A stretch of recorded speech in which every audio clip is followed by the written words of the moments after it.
Oh, the warmth of Luxor's light makes for such a beautiful day. Beams of warm light are cast through the all-encompassing branches of Bloomhaven, the colossal tree which stands in the middle of the Gardens of Spring. Below its branches, around its trunk, over, under, and inside its roots, lies the city carrying the same name. Bloomhaven is the largest and most important city within the Gardens of Spring, a sprawling metropolis where gravity seems to be ignored and ludicrous engineering takes the spotlight, making for some of the craziest views in Yvira. Let me place you guys there for you. Here. These are just some. This is just a mood board to feed your imagination. Our camera descends through the many bridges and platforms, a tangled mess of organized and perfectly comprehensible pathways, at least for those who have lived here long enough, and approaches a slim figure wearing a hood, moving through the people unnoticed. Raze, it's been a few years since you've left the orphanage. The nightmares still haunt you sometimes, but you are free. Freedom, of course, has its price. You've been living off of odd jobs here and there, sleeping wherever you can. Cheap inns, storage rooms, brothels, which offer safe space for sleeping, and anywhere else you were able to sneak into when you run out of coin. In this moment, it's been 8 days since you were fired from your last job at the dazzling Orchid Inn. You were working as a cleaner there. Honest job, despite the low payment. At least you had a place to stay, food, and a safe place to work. Yet, someone decided to steal from one of the guests and blame it on you. You didn't stand a chance. Now, we follow you as you're walking through the main thoroughfare of this neighborhood, where we see a lot of people selling their goods. Freshly baked bread, fruit, fish, alcohol, smoking herbs, and many other products are sold here. You can feel your stomach sinking in, and you are very hungry. What do you do?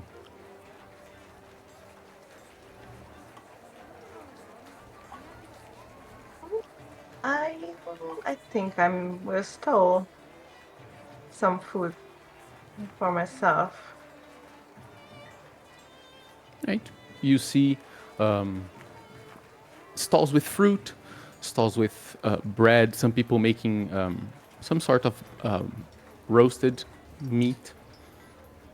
There is a specific man that sells baked goods. The movement in his stall is very constant, and he is always talking, always very, very busy. This is where you see the best possible opportunity for stealing. It won't be the first time you steal from him.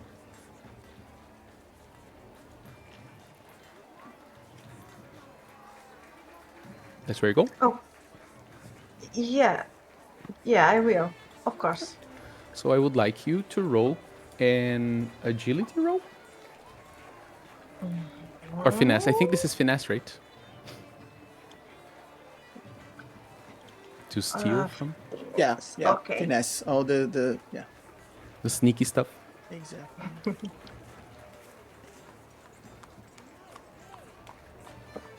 Okay, it's 13 with hope. Very good. Very good. You get there, you pass through a bunch of people. They are screaming and ordering their things. They don't really know how to respect a line properly. And you see that this older, like middle-aged, but looking older orcish man wearing an apron, and his hands are still covered with flour from the. These are tiny bread stuffed with meats and vegetables. He's moving around and trying to tend to everyone. You manage to sneak an arm through the people and pull one of these breads. It's still warm.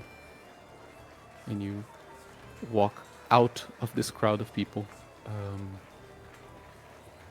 with food. Maybe it's not that the food is really good. It's just that you are so hungry. When you take your first bite, this is the most delicious thing you've ever eaten. At least in the past 8 days. But then you hear someone behind you going, "Hey, you're gonna pay for that!" And you see a guard.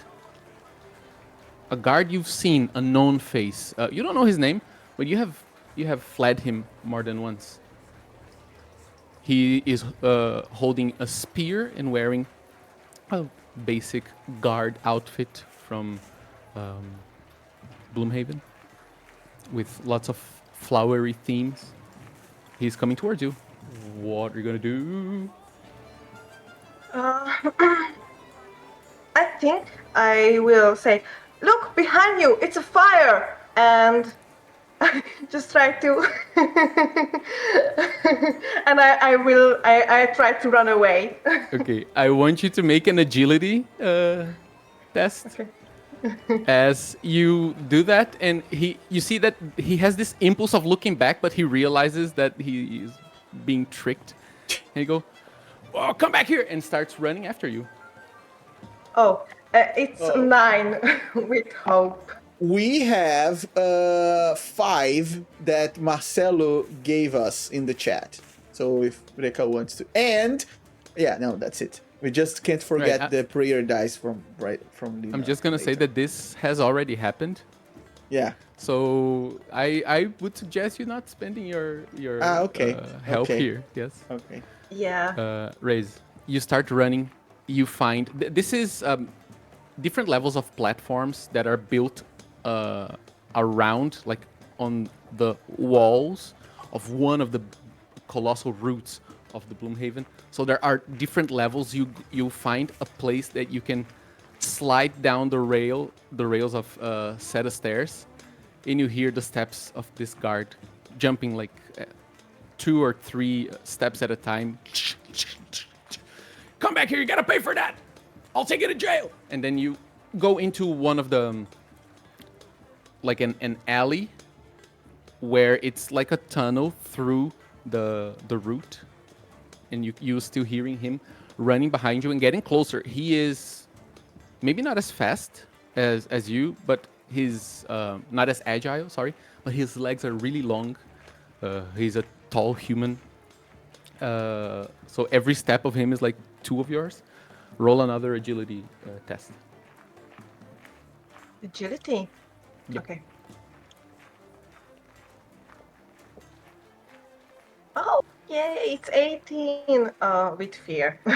Yeah, I'm not gonna count fear for that. I'm not gonna get fear from that. He is not getting closer, but suddenly you feel this like pain on your back as you're hit by a bolt of magic. Ooh. And you lose your footing a little bit. You almost fall, but you manage to crawl and continue running. He's still after you. Make another agility roll. This time with disadvantage. Ooh. Okay. It's Ooh. 8 with fear. Holy shit. You see that he stopped talking and screaming at you. And then there is a moment where you find a hard curve on the tunnel. You can see light where you were supposed to get out. You know this place. So you know that that's another open area, although it's not so crowded, not so full of people. But hold on just a second. You get out of this tunnel into this shadier area. And then this is still inside. You feel the stinging sensation of a spear that hits you on the left shoulder, throws you forward, and as you look, you can see the tip of the spear trespassing your shoulder. Since I'm a child. You fall on the floor, and you see this man running. Finally caught you. You know you're fucked, right? You're gonna go to jail. For stealing, you shouldn't steal. It's the... You see that he is hit by something. And you look at him. He is with his eyes opened wide. And you start seeing blood coming down. As you see this, it looks like a needle that pierced his... he wears like this helmet that covers just the sides. Pierced his helmet and hit him around here. I forgot the name of this area. The temple? Yep. And his eyes are wide. His right eye starts getting bloodshot. He falls to his knees and falls over you. Your vision is blurred, and you see this other person approaching. Moves him aside. You're gonna need help with that spear. That's the wrong way to carry a spear, girl. I'll help you.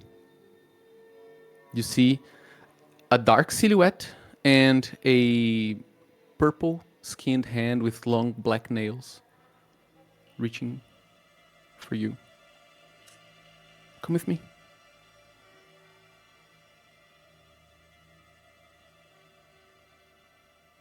I don't have a choice. I just nod and... This person helps you up, and as you get up and approach them, you see their face. But we are gonna see their face in a different moment, because this is episode 5 of Tales of Yvira. Welcome, everyone. Rick, please. Yes, the tavern is open, very gloomy and shady and full of mysteries. Welcome to Ecos da Taverna, which translates to Echoes of the Tavern. We are a Brazilian TTRPG game channel, but with English branches that, like these trees that you see in the mood board, they are reaching up higher places. One of these branches is the English branch that we started a few months ago, and this is Tales of Yvira, our table, a campaign, Daggerheart campaign partnership with Takil Pariu from Ramalho and Margot over here. If you don't know us, like I said, we are a small but brave TTRPG channel, and our goal is to bring the RPG, the hobby of playing TTRPG, and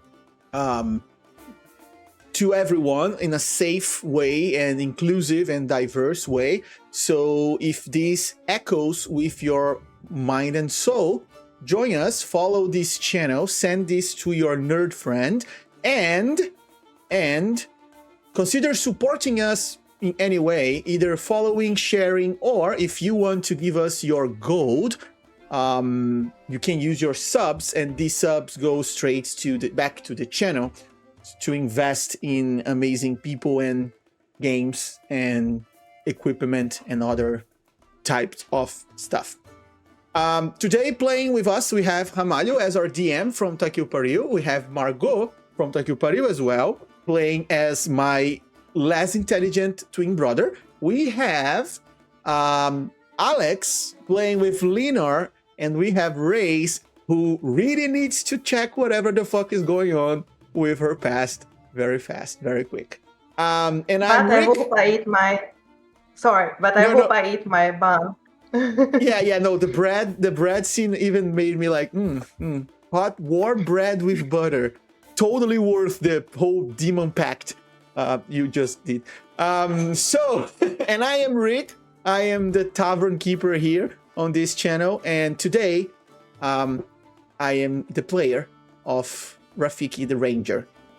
Cool, that's me. Ramalho, if you want. Guys, if you want to say anything. If not, we can go straight to action. I tagged Takil Pariu here on this title. You can go and follow them as well. And if you want to know more how to play with us in English, type !info and you get more information. You can also always play with us.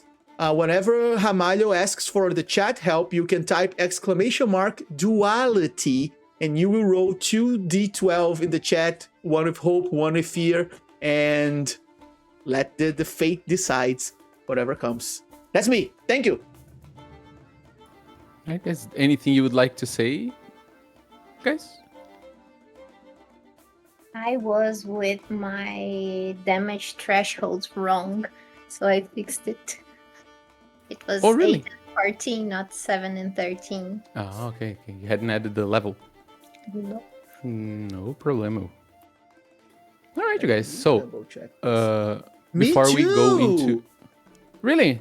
Oh yeah, thank you, big bro. Guys, check. Me Check. too. On your character sheet, I checked your character sheet and I let that pass as well. Check your base thresholds on your armor and see if your actual thresholds are adding a +2 because you guys are level 2. Yep. So if it is 8 and 11, it should be 10 and 12. Yeah, 713. Marina called us all noobs. Thanks, Marina. Yes.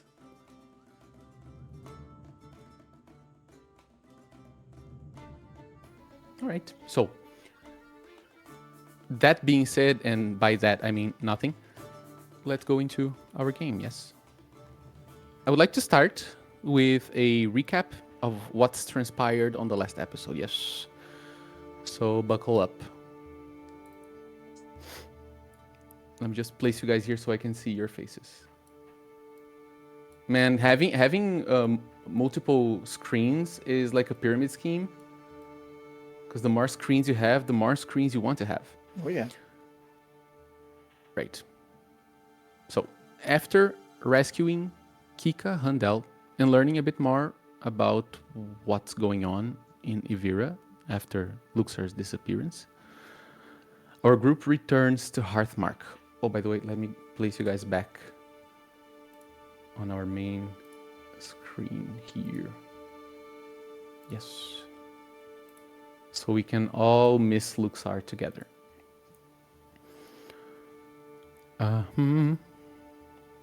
Yes, our group returns to Hearthmark only to find the spirit callers trying to close that bubble, that portal between the material world and the spirit sea. As they struggled to close it, a creature reached from within with a massive tentacle, interrupting the ritual. And creatures from the spirit sea came forth as flames and took physical shape as featureless quadrupedal creatures made of rock and fire. The group leaped into action to stop the creatures and to allow the spirit callers to complete their ritual. During the fight, another creature revealed itself through the portal, a great yellow eye that looked into the material plane, straight at Reyes, and presented itself as Reyes' father, and also helped to hold off whatever was trying to come in through that bubble so the ritual could be completed. After, I hate him. After a victory and some well-earned rest among the people being sheltered by the Hearthkeeper Zarya and the Hearth Warden Alastor on the town hall, our heroes reached out to the spirit callers to understand what's going on with them. They took some ritualistic tea and managed to connect with the spirit sea, where Reyes finally met her father, Haas, known by the mortals as a spirit of vengeance, but actually a spirit of retribution. They learned there that Rey's mom is still alive, but more importantly, they learned the reason why Luxar went away. There is a war happening, and some spirits want to break the barrier, or the divide, which is what keeps the material world and the spirit sea separated, which would cause the destruction of all existence as we know. Reyes, just like Imani, although through different circumstances, are what is called spirit touched. And the group learned that many other spirits from both sides have both sides of this war have had this connection to mortals, where they infuse them with a bit of their power in different ways. And Haas said that the group should find them and gather them. They are all vulnerable to manipulating, and if they are already bent on destroying existence, they should be stopped. During the conversation, it was also stated that the spirit to whom Imani is connected is beyond what Haas is able to perceive. And whatever empowers Leonar with his magic is wholly material. It's not from the spirit realm, from the spirit sea, but it's ancient and powerful. The group was also granted a Stone of the Spirit Born, which is in your inventory, Rick, by Haas. Yeah. And after that, the connection was lost as the effects of the herbal tea worn off. While the group was recovering from this numbing effects of the caller's tea, legs were numb, it was difficult to stand up, although they didn't seem to be bothered by it. Imani heard a voice in their head that said, "He lies, you know. He says he's a spirit of retribution, but he's a spirit of lies." And this is where we start our episode today. As you hear Imani saying, "Wait a minute, who are you?" You all heard that out loud as you are leaving the tent of the spirit callers. Do you do something? We all heard Imani saying this. Yes. Out of nowhere. Yeah, run back in. What's up? They're gonna think you crazy. The hour I do. Are you crazy, bro? Told you. I look around and to my brother I say, "There is a voice." And you mean something new? Oh my god, your brother's so fucking stupid. Shut up. I'm sorry, I'm just asking. No, not you. This is, I guess that tea, probably. Yeah, the tea, right. Oh, damn. You wanna know who I am? I haven't answered the question yet. You don't look too well, Yes. Imani. You sure you don't want to sit Yes, down? please. Yes, I guess I better. And then Here. I don't say it out loud. Yes, I do want to know who you are. I'm the one who's keeping you alive. I'm the one who gave your life back. Just like your mother asked. That doesn't help much. I still don't know who you are. You're saying that in your mind. Mhm. Okay, what are you doing as, physically in this moment? I bring a banana to him. Here. Where did you get that banana from, Robin? You know exactly. You know exactly. What a silly question.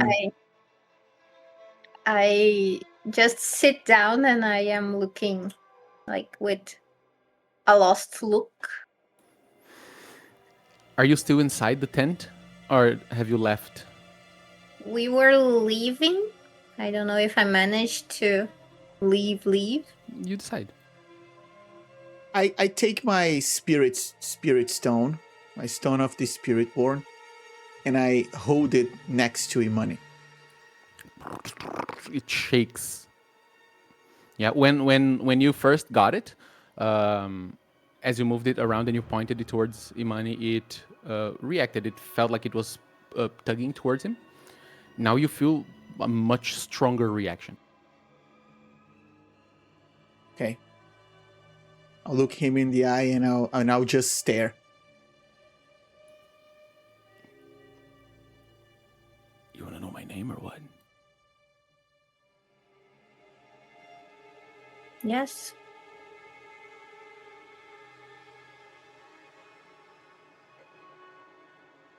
Let me find my notes. Hold on.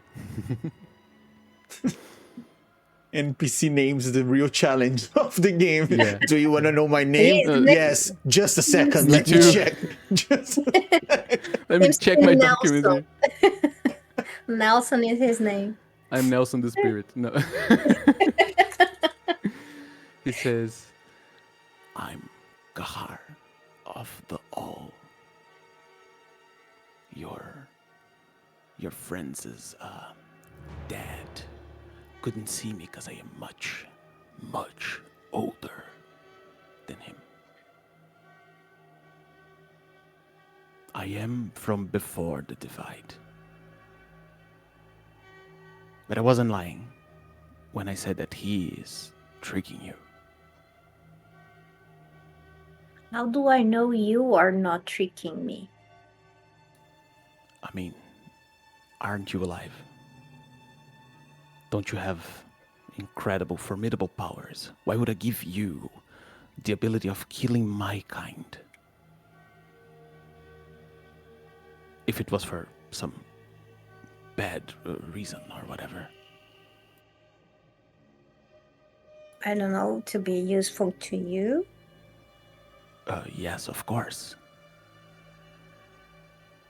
You would be useful to stop this. Haas is a manipulator. He wants to make you all believe that he is all for the good and keeping existence as it is. He's full of shit, that's what he is. In the end, he's gonna use your friend. And if you allow, he's gonna use all of you.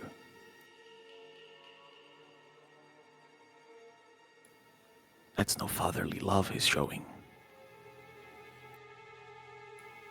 He's just imposing his will. And what about our mother? What about her? You didn't keep me alive because you're good.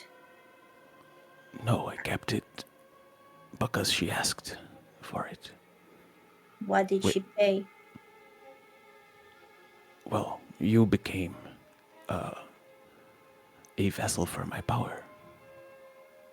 Look, I'm not going to control you or use you as a vessel, as a body.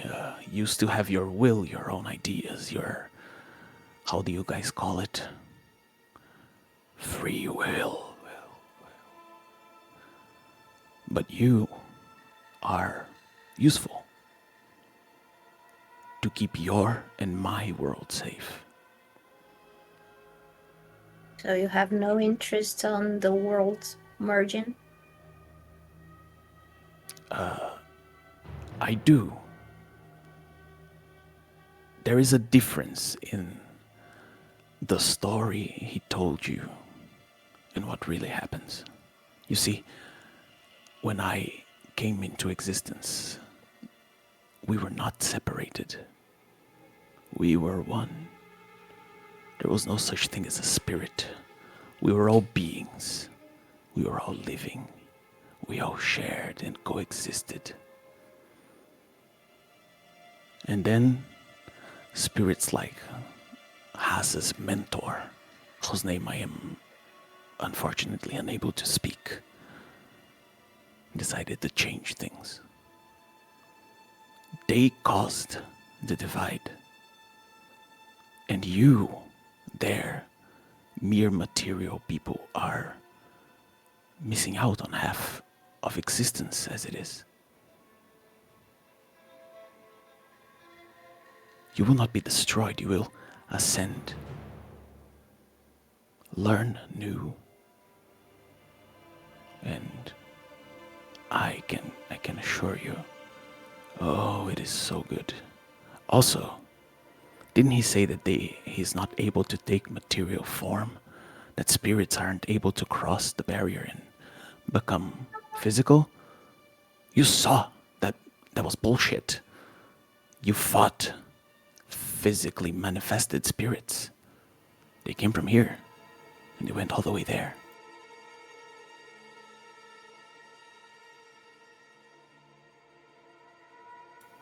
Yeah, that's true. I'm not gonna try to convince you further. Just keep in mind, Haas is not trustworthy. I'll be around if you need me. Since he didn't eat the banana, I ate it while looking at him. And I was like, Imani? Imani? Hello? I poke his forehead. Imani, Yes. You feel where are you?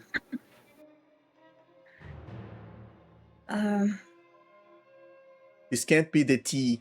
What the fuck happened? Before I fully come back, I tell Gahar? Kahar. Kahar, okay. Kahar. Mm-hmm. I say like, wait. I heard your voice before I fell.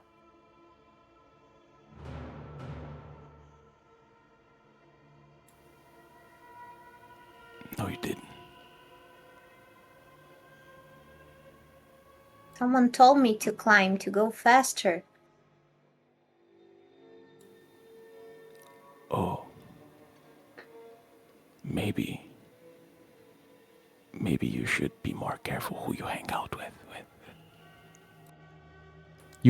It's the presence of this spirit in your mind. It has a feeling and you feel it pulling away from you.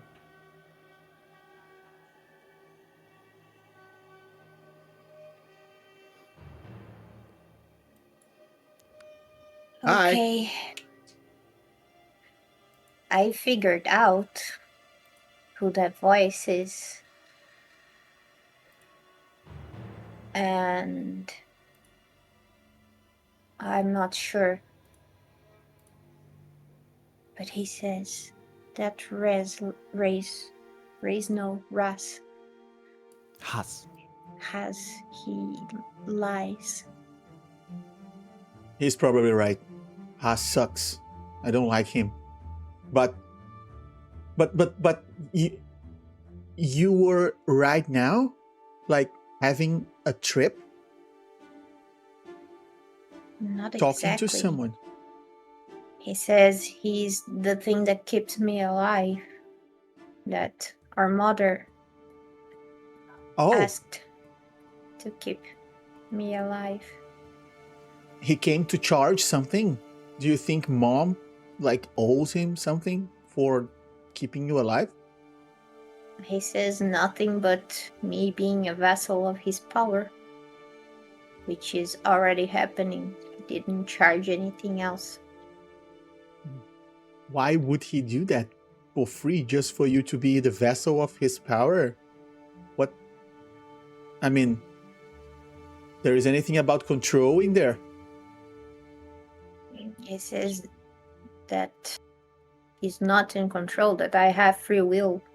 But before I fell that day, I heard a voice.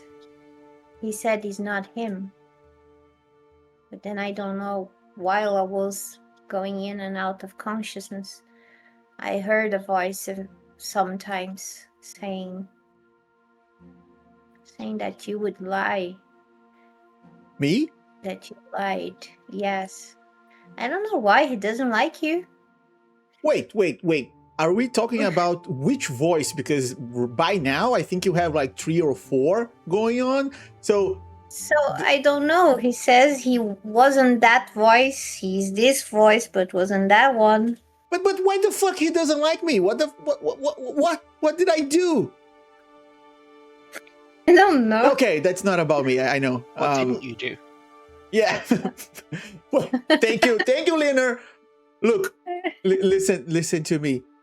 You were talking about this new voice that showed up and said that Ras is not trustworthy. This is the guy who said that I'm a liar. I don't know if it is the same. Right now, he just said that you were an idiot. Well, we look a lot alike. Maybe he meant you. But No. We have the horns. He knows. No, he was very you're specific. not the one. He was very specific. Rafiki is an idiot. That hornless monkey, what the hell? Okay. Whatever, Imani. You know, this spirit thing is very complicated. And I don't believe Haas. I think he sucks. He's boring as fuck. And this new voice, It's Kahar. Kahar. Look, I'm not saying I never lied to you. I did many times, but not about the accident. This is the worst day of my life. I never lied about that on anything. Yeah, I know. While you guys are having your shenanigans there and Rafiki is finishing a banana, I imagine Rafiki watching Imani having his trip, just like Serge Tankian on Chop Suey's video clip eating, you know, that bored face. Actually, I gave the banana to Imani because I thought he would feel better. He took it and he started tripping. And then when I saw that he's not eating, I was like, getting from his hand and eating. So we, Leonard and Reyes, do you do something in the meantime? Do you come back with Rafiki when he returned after hearing Imani speak? Did you watch this interaction? Stayed at a distance, and it seemed to be a personal discussion, but when it got to shouting, that's where he just had to contribute. Rez, you said you didn't? Did contribute when it was the asking Rafiki what he hasn't done. But other than that, giving them some space because it's clearly a personal topic. I didn't realize it was in character. Oh, yeah. They were raising their voices. They were shouting. I am recovering from a hangover. As in character, not me. Leona. Sadly. Rez, you stayed behind? You didn't join the conversation? Yeah, I stay in the tent, but maybe for the loud, I started to go and check what's happening. Okay, did you stay in the tent? Did you want to talk to the spirit callers or something before leaving?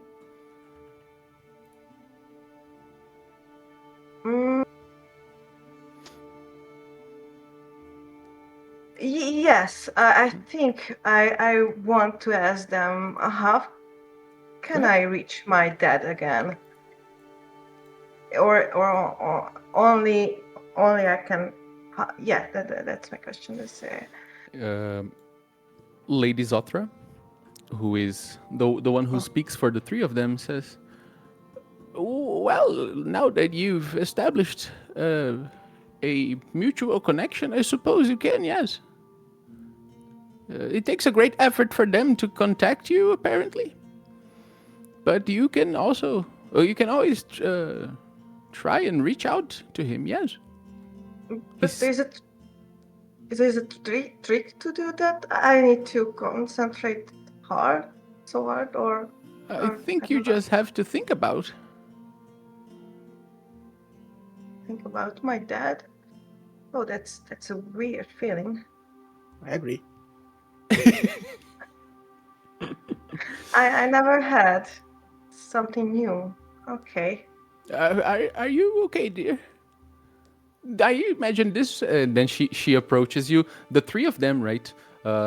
Lady Zothra, Elder maybe Helm, the Galapa person, and Sibling Silver, the human person. They approach you, and then Lady Zothra catches your hand. I suppose this is a lot for you to take in.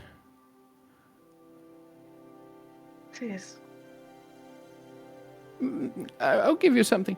Then she gives you a leather bag full of a mix of chamomile and other calming herbs. Before you sleep, make a tea. Drink a little bit. It will make you sleep better, at least. I suppose in the situation we are, being awake is never the calm moments, right? Thank you. I take the tea. It's a dime bag. Here's some calming herbs for you. Yeah, very calming herbs. Hit the reggae. Yes. Right, as she is handing you the teas, you hear Imani and Rafiki's voice, as per usual, arguing out loud. And then you approach to see Imani holding a banana peel on his hand, Rafiki chewing banana. Then I go like, "What? Why do I have a banana peel on my hand?" It was one of the voices. I don't know. I stand up. I throw at him. You always do that. He falls. I fall with a sound like whoop. I will just I'll give my hand to him to help him stand up. When I stand up, I get close, like with my head next to him, and I say, "If you see that I ever lose control or I am not behaving like myself or sounding like myself, you get the dagger and you plant it in my heart. Do you promise that?" Nope. I will plant the dagger in the heart of whoever take control of you. And I take him out, I look at him and I say, you survived once, and whoever price mom had to pay, we're gonna pay back together. You're not losing control more than you already has. It's fine. But just don't let me be a danger to you or to other people. With this ridiculous word of yours, you're not a danger at all. Come on, let's eat something. It's all gonna be fine. Okay. Let me just ask something to the three siblings. I go back. Okay, I thought in for the 1 second tent. you meant a tree, and I'm like, yeah, go back to the tent. You need to sleep a bit more. Okay, sure. Let's talk to them. No, to the three siblings. As you enter, they are ripping. No, I'm joking. Everyone is super calm, raised like dancing. Can see shit. Why is always foggy in here? I cleaned my feet and I like bent my head and said, "Excuse me." Oh, yes. Oh,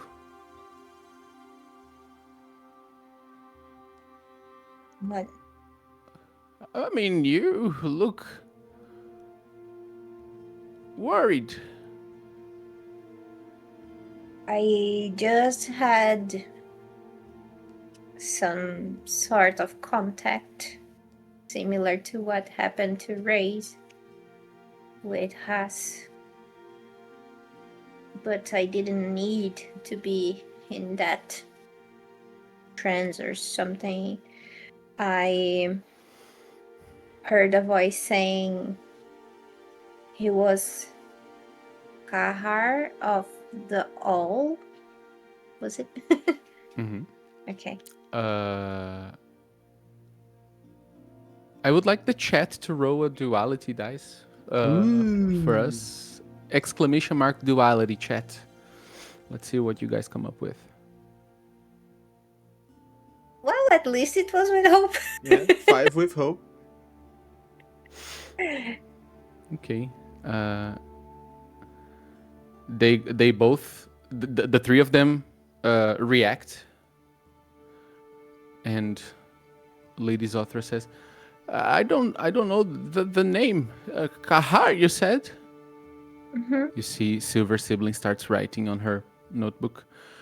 The specific name, I don't know, but the all is how the spirits that were here before the divide identify themselves by.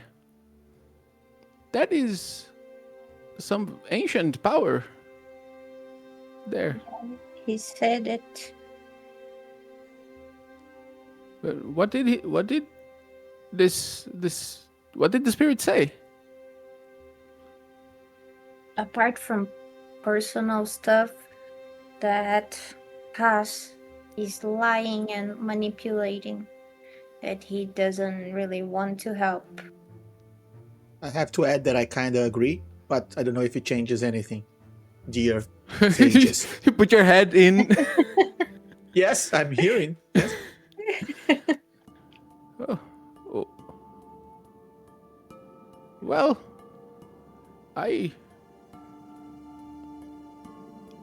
we don't know what to say. Yeah, to me, both are lying. I don't like to. I mean, I'm sorry, but I kill those things. I don't have talks, chats, and whatever. Yeah, we know. They're not all ill-intended. Yes, I know. they are just as varied as we people in the material world are. I know, but I never know when to trust them. Oh dear. Neither do we, for that matter.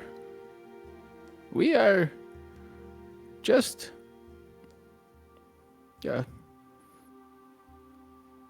brave or stupid enough to contact them, and also they tend to be more receptive when our wills are similar. Yeah, but we don't usually reach to these ancient powers when we stare into the spirit sea. I would say to take every single thing they say with a few grains of salt or more. They're too ancient, too. They've lived for too long, way too long. Yeah. Who knows their wills and their plans and machinations? I'm sorry you have to go through that. It's okay. In a way, it's what kept me alive.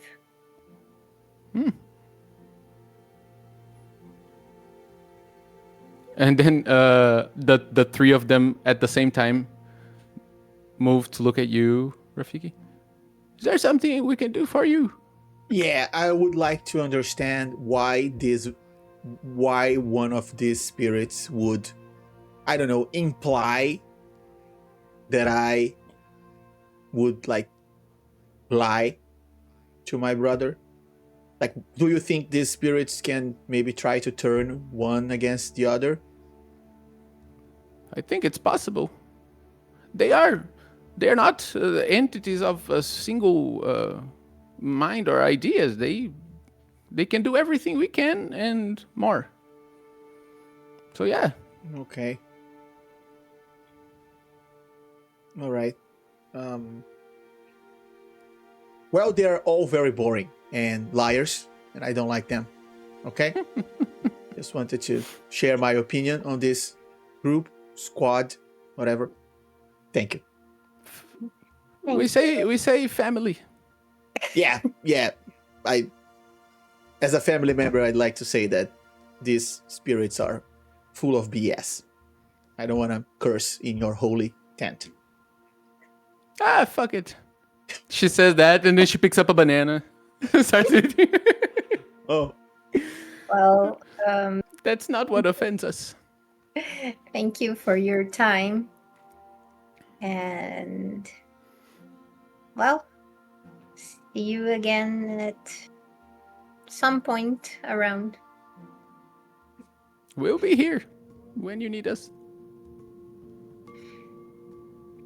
Okay, bye. The Galapa person opens the tent for you guys to leave.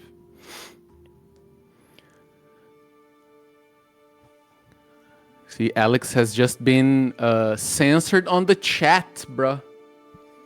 I don't even know what I said. I made a joke. wait, let's see why. Wasn't that a link? Maybe misplaced maybe, stop. yeah. I released it. Ooh. Yeah, it says... I was just making fun of how you were talking. They're Me? liars and they suck. Rafiki. This is my opinion on this team. Maybe it was the team squad. It was actually great. Yeah. I don't know, the bot just thought it were a bit they suck was a bit too much. It's not. It's just the bot. The We bot have is to too say woke. They duck. Yeah. All right. As you were leaving, is there something specific you would like to do? You're gonna go back to the main area of Hearthmark. What's it gonna be? So I have this. Mhm. This is the stone. You know that? I showed the team. So we need to find other spirit touch people, right? Our mainly goal here is to understand what happened to Luxor, but you gotta understand that it became kind of personal now with this whole Imani thing. So I don't know, guys. Kind of killed my fun here. I'll take the stone, Ramalho, and I will give it to my Umbra Squid and to hold, and I want it to float. And I want to see if I can still feel the vibration through it. I don't remember exactly what it says on your ability, but considering that this is not a creature with eyes specifically, I will ask you for an instinct roll with advantage. Yep. Okay. To see how well you can connect to the senses of the tiny little Umbra Squid. Just a shiny little guy. Okay. Advantage, instinct. That's it. 21 with hope. Very good. Get your hope. That's great. I mean, it uses 2 of its tentacles to wrap around the stone. Brings the stone closer to its body and starts floating. And you see that it's almost as if there was a current that would take the squid near Imani. Okay. You can feel it as it was before, tugging towards Imani. Not as strong as it was when Imani was having his trip, but still there. Yeah, and you notice that it doesn't go towards Raze. Yeah. Okay. So after it, like, gravitates around Imani a little bit, I say it like, yeah, sniff that filthy monkey. Yeah? Okay. Now, show me more like him. The squid goes and flies because it doesn't make any sound. Flies out. It At shows first, any, you know- like, way? It's going towards where there are people.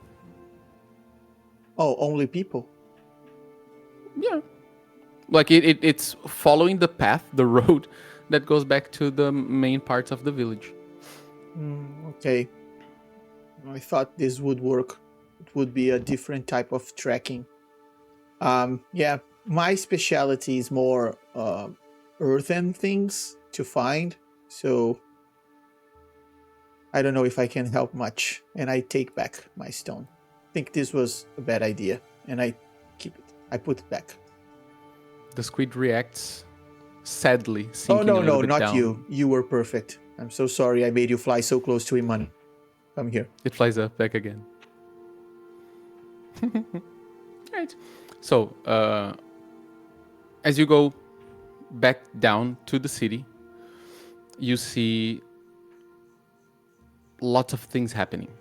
Yeah. You see that the people are moving, they are acting, they are taking care of themselves, actually. You see, hold on.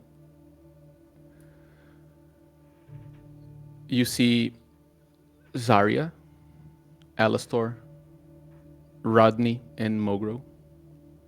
Zarya and Alastor, who are the townskeeper, the hearthkeeper and the hearth warden, like the mayors.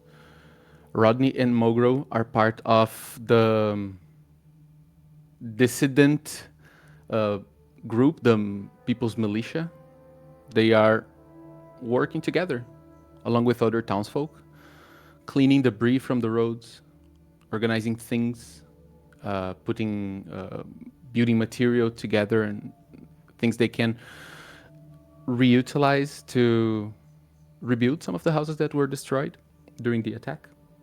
And also helping those whose houses were damaged or even not damaged to fortify the entrances to make their houses safer. Yes, you see Durga, the orcish blacksmith. Let me put you guys on the NPCs page so that Rick can fly around and show you. By the way, the names, if you zoom in, they become better to visualize. Yes. Didn't place it there? No. Aha, there you go. If you zoomed out, the names are the same size, but when you zoom in, they get like. Do you want me to zoom in someone specific? Yeah, I mean you can move them around and show. I spoke about Zarya, Alastor, and Rodney Mogro on the first part. Yeah. Just because if you zoom, look at Oh, this lady. She's so hot. I She's know- the I know, second yeah. most hottest bovine I've ever seen in my life. Okay. We really need to talk about number one. But you see Durga, the orcish blacksmith, Avalor, Alastor's son, and Rush, the fairy from the People's Militia. They Where are. is it? Where is She's down Avalor? there. So Avalor is right next to his father on the first row. Ah, yeah, okay, these guys here. Yeah. Okay. They are arming able-bodied people with tools and improvised weapons like axes, hoes, pickaxes, pitchforks, shovels, clubs made of wood, pieces like metal bars, crowbars, and stuff like that. And also like a few hunting bows, simple hunting bows for those who are able to work with them, to use them. And they also have assembled a basic combat training on the market square, where they are teaching basics of combat for those who are able-bodied but not combat ready in case it becomes necessary. You see that they are well organized in after this first moment of chaos. The people of Hearthmark know how to attend to each other. Yes. They have also sent some people for scouts. Yes, some people patrolling the areas. They all have either a horn or a bell or a whistle to signal each other in case there is a threat. There's a whole security structure organized, done by Alastor. You know, he is the town's guard. Yeah. You see Lyra, Zarya's wife, Johan from the tavern, and Helga, the Karen from the People's Militia, helping to organize supplies for those who are taking shelter in the town hall. And near the town hall, on their yard, you see Kog'Maw and Kika making like a group class outside where they are drawing and talking about the forest and teaching through the fun activity of painting right here on the canvas. Yeah. You guys are free to do whatever you wish here.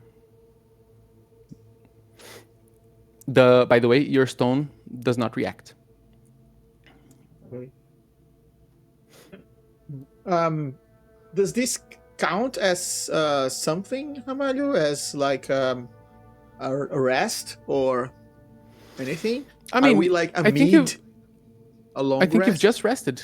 We did, Yes. but when you say we can do whatever we want, I wonder, can we start a project or what A exactly? war. If you feel so, like has told you to go to different places to try and find people. Yes. If you want to start a project, yes. If you want to get ready, if you want to get supplies or with whatever. the stone, right? Yep. Yeah. Okay, so Not necessarily to follow it, but to go to places and use it as a way to find spirit touched. Yeah, that's what I wanted to do with the familiar as well. My plan was to save some time to go in every place, but then I would do that. I will look at the group, the squad, and I'll tell, hey guys, so I don't like your father, Race. I'm so sorry. Like, I know this is complicated between us, but I'm not too much into him, okay? Are we following what he asked us to do? Like, are we trying to find people using this stone? Do we have another option? I don't see. I mean, if you want to grab a coffee, but other than that, I'm not sure. Imani and Lina, you guys are like the serious one. I mean, not saying that you are not, Race. You are perfect. What do you guys want to do?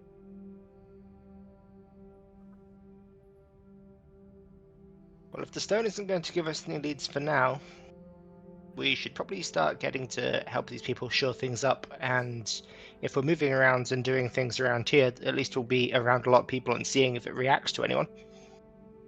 You see? Yeah, maybe the And stone we should have be to- with you. And we have to prepare for traveling. Don't we? Yeah. Ooh. Let's do that then. Should we split up then? Half of us get ready to gear up and head out, and half of us go and lift and shift. Yeah. Half of you prepare, half of you go on a date. Okay.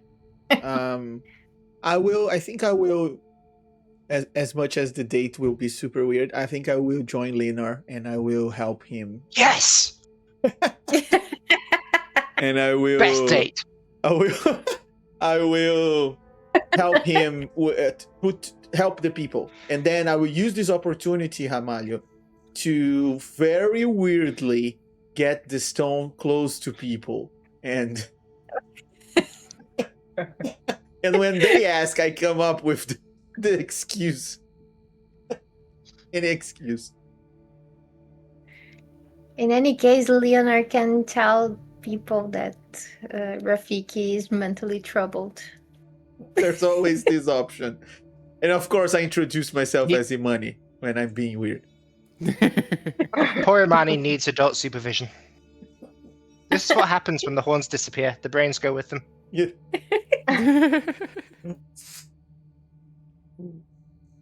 All right, and the two of you, Reyes and Imani, what you doing? Spirit touched. The spirit's touch gal will go around helping people. And before I leave with Reyes, I would look back at Rafiki and say no and do like, and I will pretend to put my arm around her.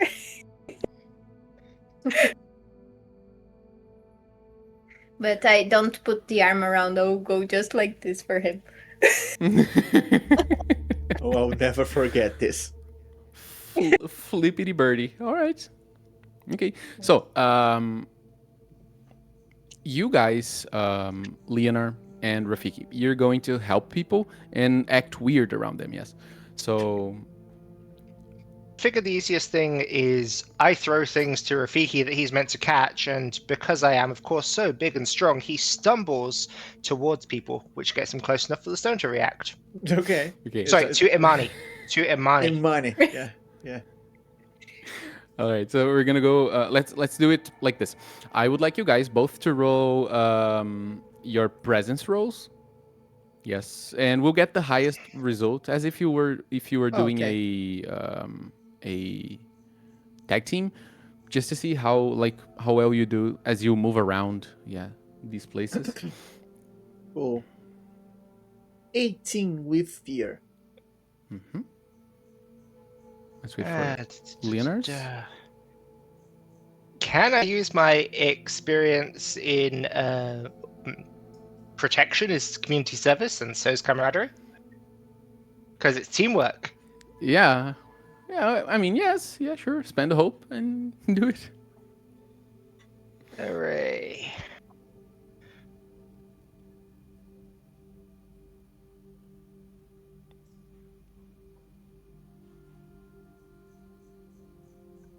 $15 with hope. Nice. Which one do you choose? The 18 with fear or the 15 with hope? Leonard, Ooh. have you rolled your prayer dice? That's true, yeah. I have not. Because The I base I read have the 2, a gold 3, and a is- 3. Yeah. So how about we take one of those 3s and use it here? I'd go with the. So, Rick, hope. you have an advantage. Marina bought you one. Oh yeah, she actually bought the legendary, so I have a reroll. Yeah. Yes. Ooh. Let's maybe save that for when Yes. death is on the line. Right. Okay. So with an 18 with hope. with hope, both of you get a hope. Nice. And I will say that you get an extra hope because even though you were trying to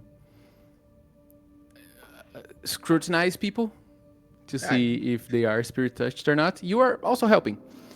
Yeah, and you see that there is a way with which people look at you from what you've done to them so far, or how much you've helped this village. That it feels good. Yeah. Even when Rafiki is acting a little weird around people, they just feel like, oh, hunters. They spend a long time by themselves in the forests. Sometimes they. So you manage to move around and go into different areas where people are working and helping different tasks throughout a whole day. We'll say a day for a period. Yeah, I'll explain about timekeeping without Luxar's light. And what you notice is, one, these people are well organized, as in they think things are getting in place little by little. And two, you're as soon as you got far enough, as soon as you got like very far from Imani, your stone stopped reacting at all. So you figured, oh, okay, there's a distance, there is a proximity, and you moved around everybody, and you felt no reaction from the stone. Okay. From nobody. From nobody. Okay. As soon as you get closer to Imani again, as you enter into that distance, it reacts. Yeah, even when it is like in your pocket or in your pouch, you can feel it moving. Okay. As if it was like a phone vibrating. Right. Okay. Does it react Should to really rays? put the stone into some sort of medallion. It does not react to rays. And can you repeat, Alex? I was just saying we should really put this stone into some sort of medallion. Could even have a wolf's head as a shape. Oh, yeah. That's a fantastic idea. I will approach Leonard and I'll tell him, but I'll speak to him. The quieter I can. I know we are surrounded by people, but I'll just say like, "There's nobody here that the stone is pointing to. Maybe we need to leave this village."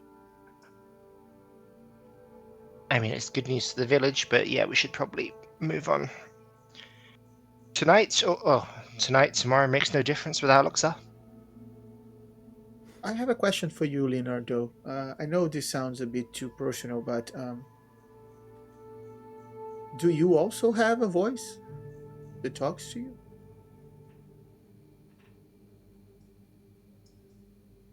You do know what we're doing now, right? I mean, Talking? an extra voice. No. You don't? That's not normal. No, I totally agree that this is not normal. Yeah. But I don't know. You have this whole. Are you hearing voices? Oh no. No. But This is why you don't do drugs. well, Second time Leonard does drugs in like 48 hours. Well, yeah, whatever. I just wanted to ask you because you have this whole dark, weird light thing going on, and I thought that this was related to this whole weird shit that we've been experiencing. No, that's a whole different weirdness. Right. Okay. Well, can't wait to get to this chapter. I look at the fourth wall, and yeah. So who is hearing voices? Well, so I look around and I say, like, that my brother is mentally challenged, and Yes. yeah. So Poor Rafiki. Yeah, but we can use real names now. So I know. Yeah. And yeah, he's been complaining that he's hearing some voices, weird voices. Oh, great. Yeah. More than one. That's the thing. you know. I know that there was one, but after the contact we had with that weird spirit, like Ray's dad, Yes. my brother got more bugged with these voices, and I was just hoping that, I don't know, man, you just come out as to me as very spiritual for some reason, and maybe there was something that you could do, because my thing is, right, I point at the bow and the arrows, and I point at the Umbra Squid and I say, this is the weirdest shit I do. The rest is basically pew pew pew. I'm just, and then I stop smiling. This is a serious quote, and I say, I'm just weird. I'm just worried about my brother, Understandable. Well, if we find out who's talking to him, we ask them politely to stop, or we correct their behavior. Or unpolitely, right? Percussive maintenance. Okay. I find most problems stop if you hit them in the head hard enough. Yeah, okay. Yeah, I can. Apart from voices, hitting voices in the head probably bad. Sorry? We probably shouldn't hit Imani in the head though. That might stop the voices, but not in a good way. Yeah. Yeah, I'm not sure. Thank Okay. you for telling me. Yeah, no, So think, let's... if you're traveling together, I think. Yeah. Also, since we're sharing secrets, I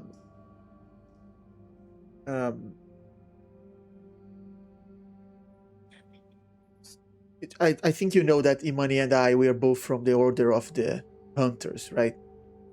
And Yes. this makes us really important person, but he's more of an intern, and I just wanted you to know. It's a secret though. Don't let people know.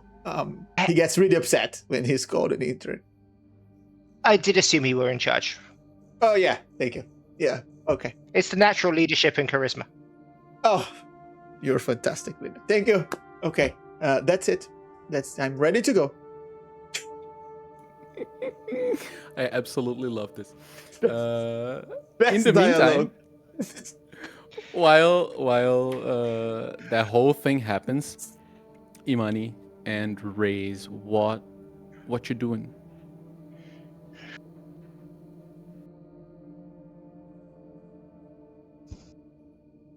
So first we have to drink water. I don't know if you saw the chat, but Marcelo redeemed hydration.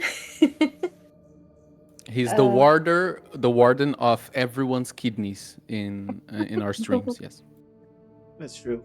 And he redeemed a bit of bonuses.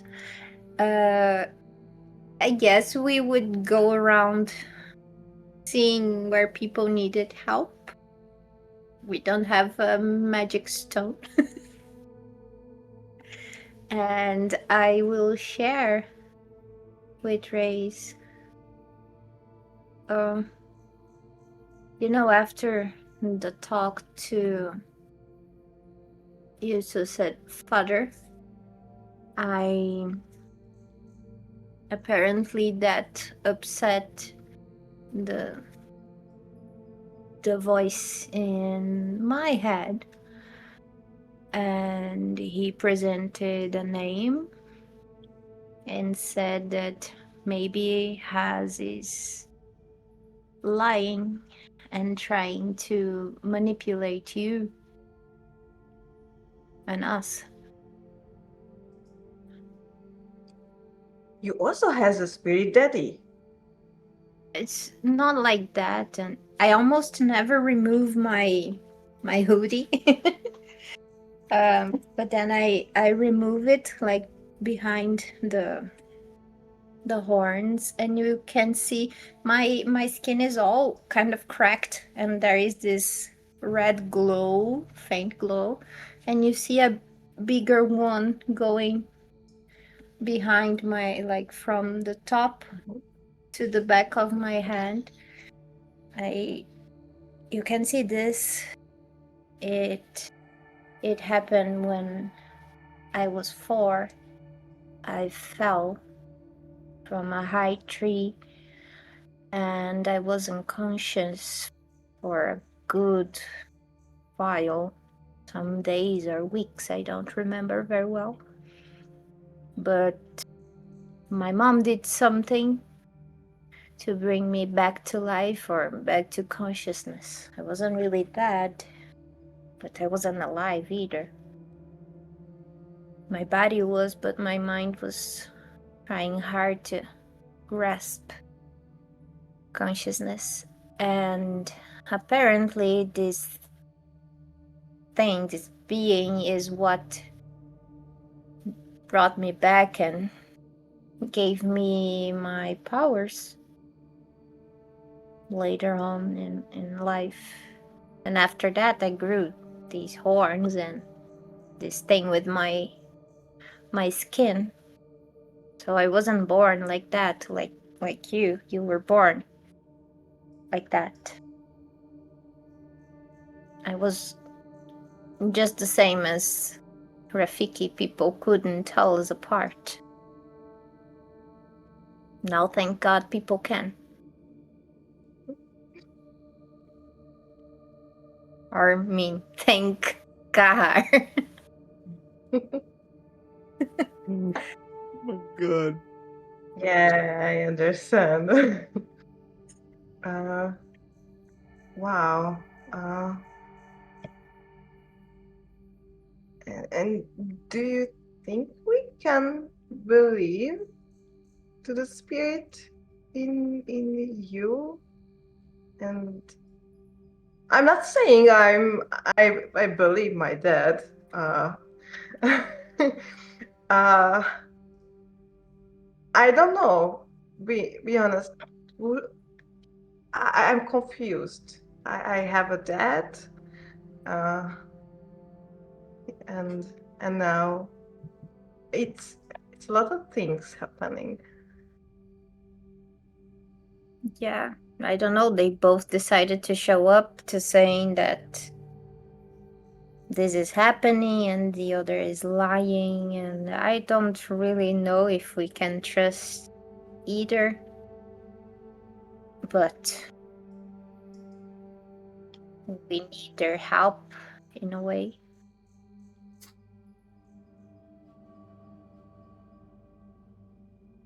Maybe just be careful, because they might want to make us four turn against each other.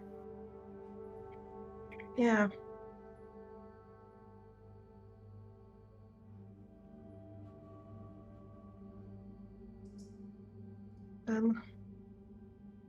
And do you also can reach your spirit anytime? They told me if I think about my dad, I can reach it. Yeah, the voice said, like, I'm here if you need. And I don't really want to contact right now. Do you think if I think about my dad when I pee, he will just that's so That's weird. weird. Yes, you probably. But is that thing when you don't want to think, you will think even harder? Like if I say, don't think about a butterfly, you will instantly think about it. Oh yeah. But maybe it's about you wanting to, not just thinking. Yeah, I feel like I'm not alone. It's from the first time. It's a weird feeling to be not alone. I mean, I never felt alone because Rafiki is constantly talking around me. But maybe when I get to be alone, I won't feel really alone.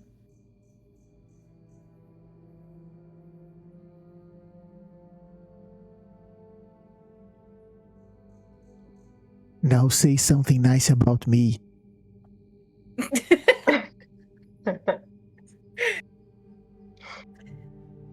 It's the twin connection. I feel compelled to say something nice. For some reason, Rafiki starts itching. Doesn't know why. So weird. Yeah. And then My ears getting hot. then he looks around and see the Umbra squid.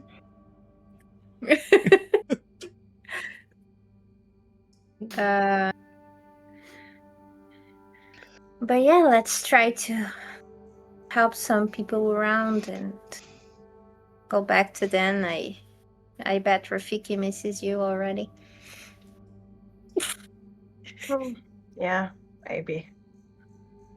Definitely. Rafiki's ears are burning right now. They are as red as mine now. All right, great. The two of you, as you help people around, I'm gonna give you both a hope as well. That same sensation of being perceived as important, as a positive presence in the place, makes you feel good. Yeah, people praise you. People thank you. Yeah, and people feel more encouraged. And this goes for the four of you. Yeah, people feel more encouraged to take action when they see you around as well. So yeah, you guys meet. As soon as you see Rafiki, as soon as you see Imani from a distance, you feel the stone starting to move again. Yeah. Okay. Is it night? Is it not? Is it ever not? It's always night. The way We lost the sun. The Yeah, way that's you true. keep track of time, since Luxar's flight is not so stable, is through a specific flower that grows all around the Gardens of Spring that has a total of 10 petals. Yes. And they fall throughout the day and they Okay. appear again. What does that sound again? It's as they pop out one more time. This flower is called clock, and Wow. this is how you keep This track is of time. Yeah, really Hermes and Renato shit.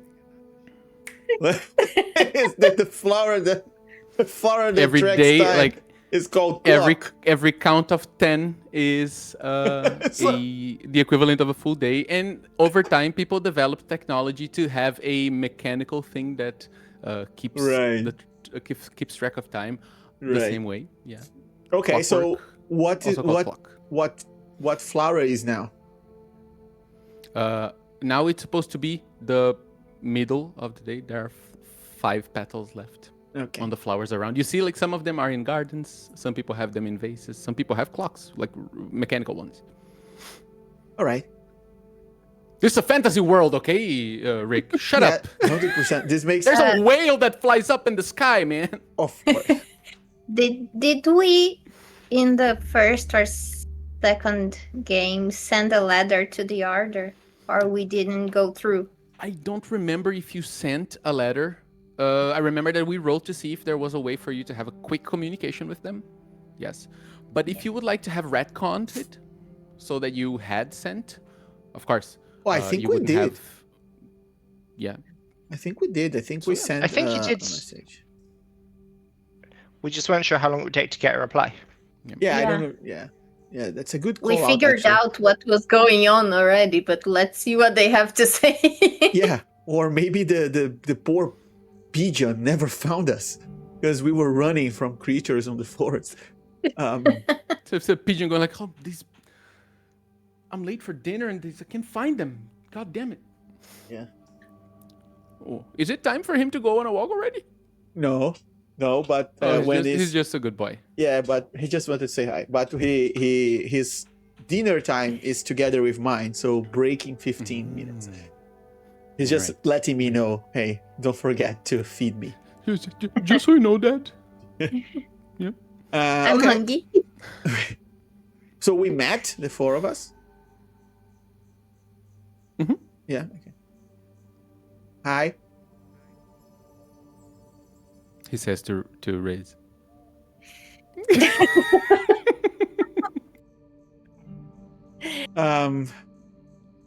So can we grab something to eat and maybe talk a little bit?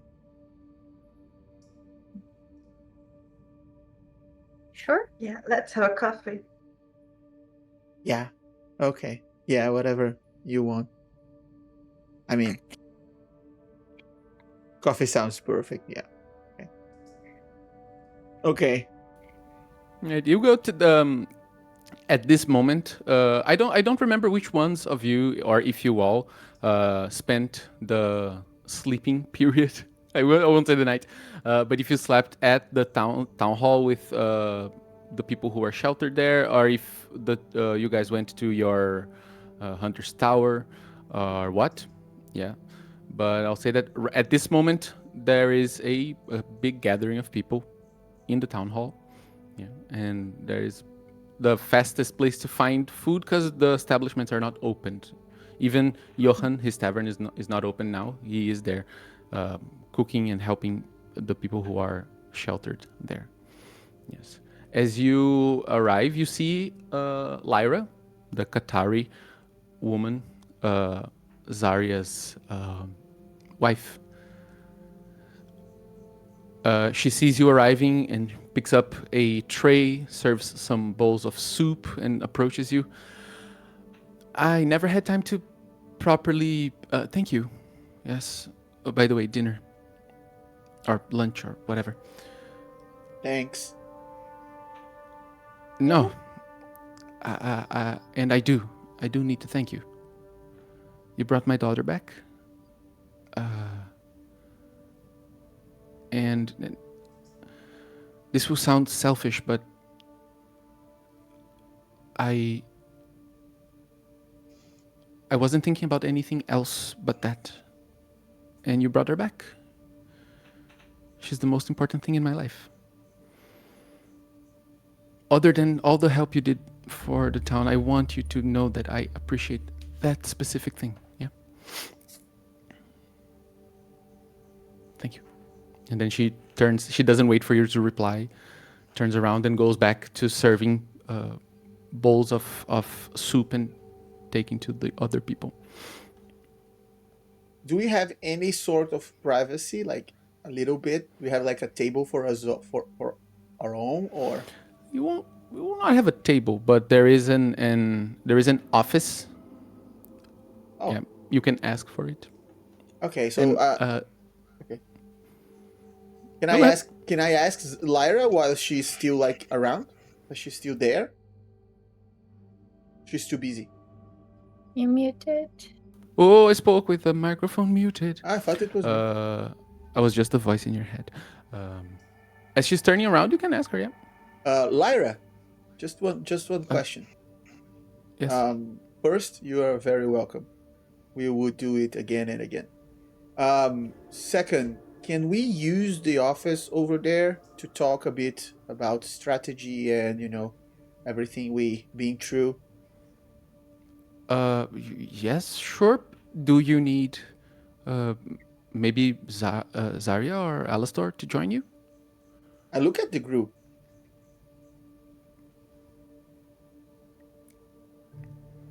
Do we?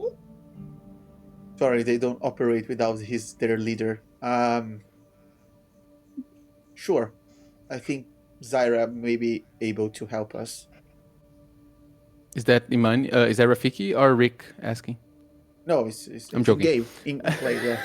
I'm joking. I thought you were like, is this Rafiki or Imani? Like, No.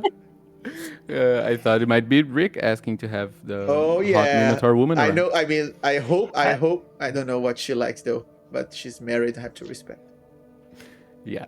I'd also like to just point out at the fact that we can't do anything without our leader. Coincidentally, the bench was kicked back about a foot away from the table after that statement.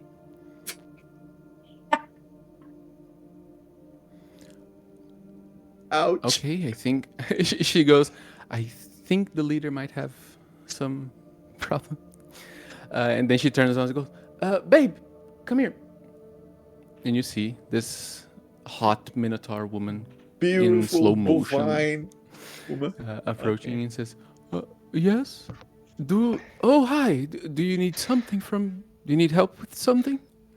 Maybe you are able to help us with some enlightenment, Zyra. We wanted to go to the office over there and discuss a bit of strategy. I know it's dinner time or lunch, whatever. Sure, sure, yes, yes. Then she follows you. She actually takes the lead and goes to the door, opens it, and you Okay. guys enter. It's a small, really a small office.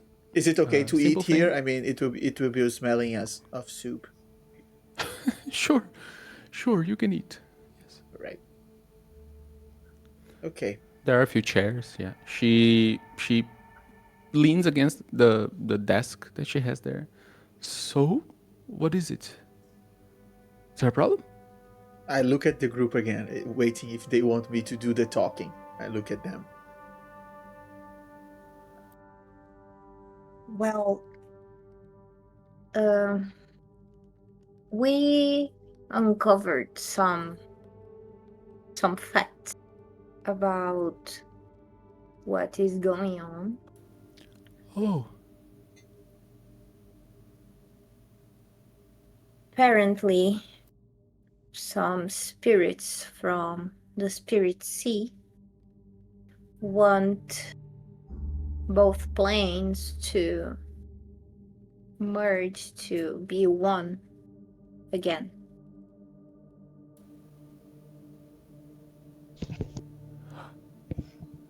Yeah. what? Like, why? Why would they? Why would they want that? Because they liked it before and they don't really like this material plane. All right, so they may stay where they are. We like the material plane. Uh, What does is that why Luxar is gone? Yeah, Did it Yep. abandon us? he was lured away. Yeah. And it Actually, he's in danger. exactly. It might even be in danger. She stays in a bit of shock for a few seconds, unable to answer. Oh dear, what are we going to do? Well, the reason why I think you are a good person to know this is because we can't stay in the village for long, and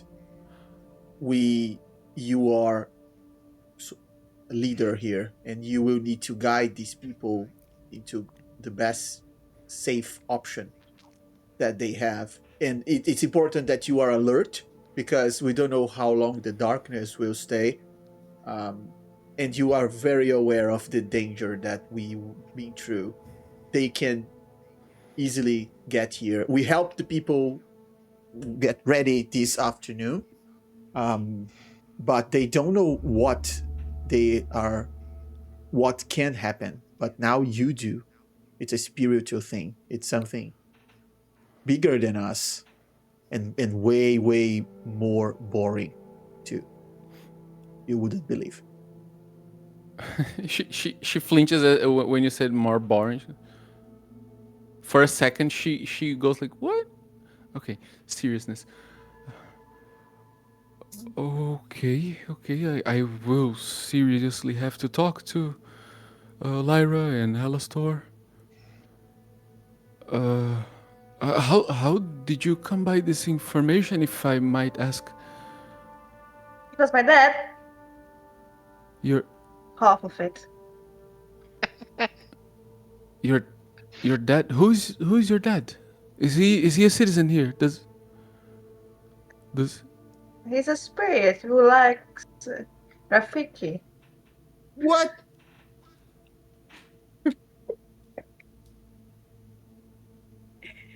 your dad is a spirit. Yes. She opens a drawer on her desk, pulls a horn, and drinks straight from it. Puts it back. Whew. There's one more thing. The color goes away from her nose. She's There's one more thing before you finish the horn. I take the stone and I put it on top of the desk. It vibrates when it gets closer to really, really incompetent people. Look, and then I get close to him. Come on, get serious now. Oh, sorry. Okay. This stone reacts to spirit-touched people. People who have been touched by spirits. I'm so sorry. Who creates these names, right? I put the stone again on top of the desk, and I'm like, the guidance. I mean, we can't trust these spirits, right? It's not that we want to follow their directions or anything, but this Ray's dad told us we should check and find people that were spirit touched. And Lina and I were the whole day looking for them here in the village, and we couldn't find anyone.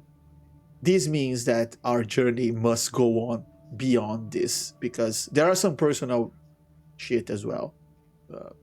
You know. Mm-hmm. Yeah.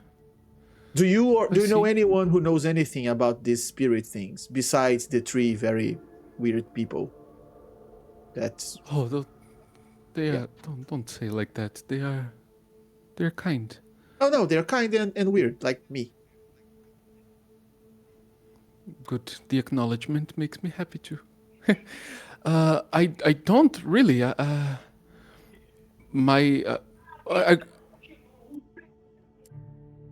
a car with very loud advertisement just passed by. Bro. It was really loud. Yeah. I grew up a farmer. I was never into those things. And I never really studied much. So I don't think I do, but Bloomhaven is full of scholars and university and other spirit callers as well, and druids and all. If you must go, we have it covered here. Yes.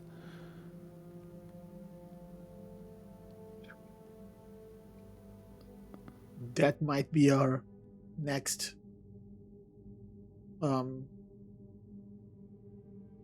place to go then. Maybe we should go find these scholars and try to understand better. Or, Raze, you can always try to contact Dad again and ask him one more time if he has any more information. I don't know. Yeah, I can try. But it's too soon. I feel like Is it? How do you? If I'm sorry if I'm being intrusive, but how do you contact him? It's a spirit. first I did with a weird tea, but then they say I just need to think about him, and I guess I will summon him, and I will hear voices in my head, or his voice in my head. Oh, I look at Lena when Ray says that she hears his voice in his head. I look at Lena like, That's what we spoke about, you see. It's more common in this group than you imagine. This is too much. I got a bit dizzy.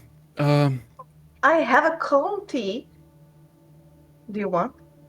Is it from the spirit colors? No, it gives me the thing. Okay. Not everybody reacts well to it, no. But okay, I can. We don't have much to spare, especially now, you've seen, but I can help you with some supplies. Yeah, some things we can spare, food for the road. Yeah, it sounds good. Right. Okay. She opens up the drawer, picks up the horn. And you see that she opens it and finishes it up.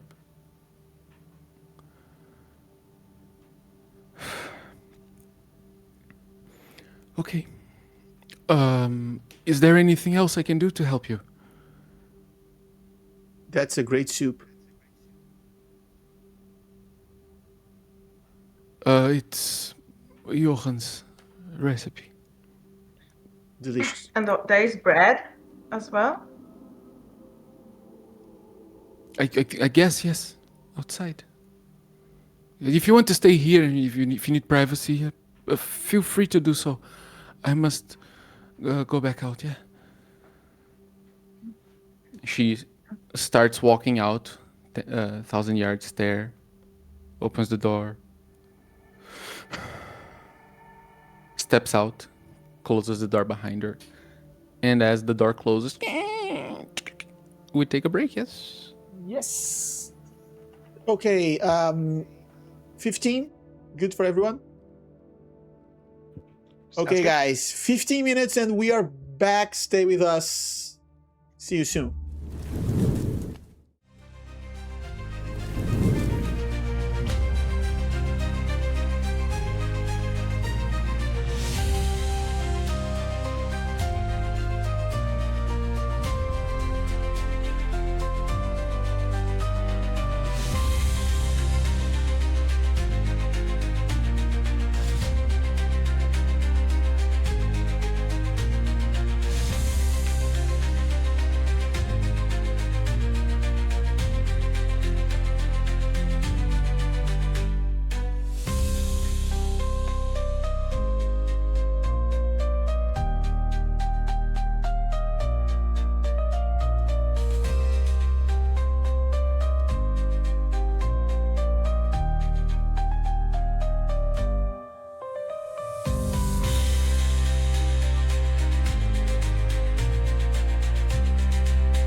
back. Right.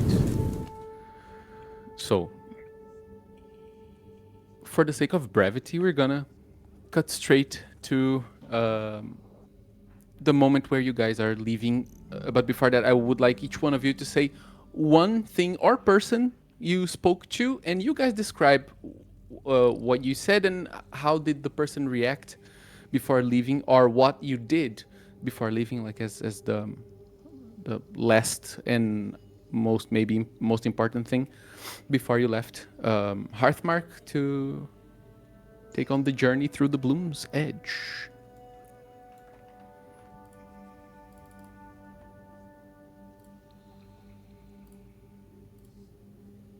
Well, I wanted. Oh, Alex, you raised your No, hand. I was after you. I wanted to ask Zarya. Is it Zarya the blacksmith? Durga, Durga. I wanted to ask Durga to make for her phone number. something. To make something for me. I'll send you on WhatsApp what it is. It's nothing much. Is just a gift for someone. And you tell me if it is possible by the end. If you say yes, I will describe and hand it. Okay, all right. Okay. Good. Alex?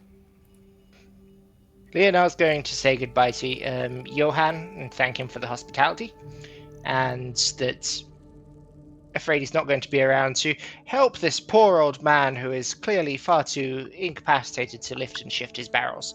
So I'd better try and hurry back as soon as possible, just to make sure that he's not too out of his depth.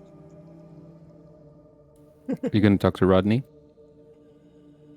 Of course, Rodney, I am going to go and greet and point out that at last he's getting rid of the troublemaker. He must be so happy. He is embarrassed to give you shit now. You see, like he's not happy about you, but he doesn't have the moral to treat Leonard poorly. Oh God, I think he's got a crush on Leonard. This is terrible. That wasn't the intended outcome. We're best friends. We don't think about him that way. Well, it happens a lot. I'm gonna ruin the friendship.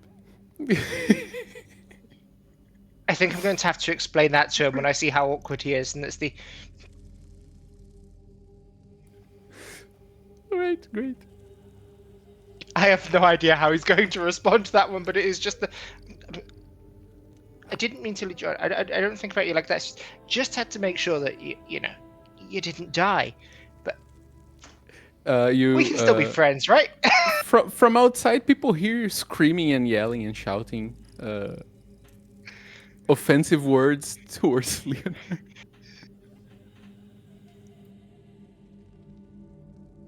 We go, we're friends again. Great. I was gonna call Rafiki. Iman, you guys see what you did? It's Rafiki. him. And Reyes, what you do?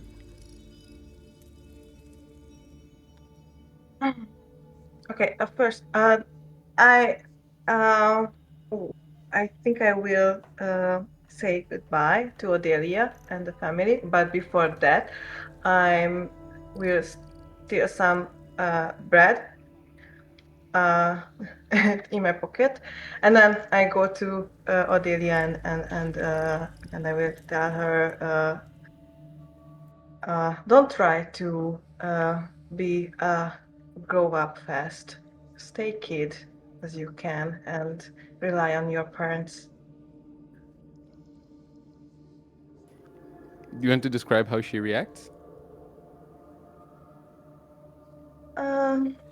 No. It's okay.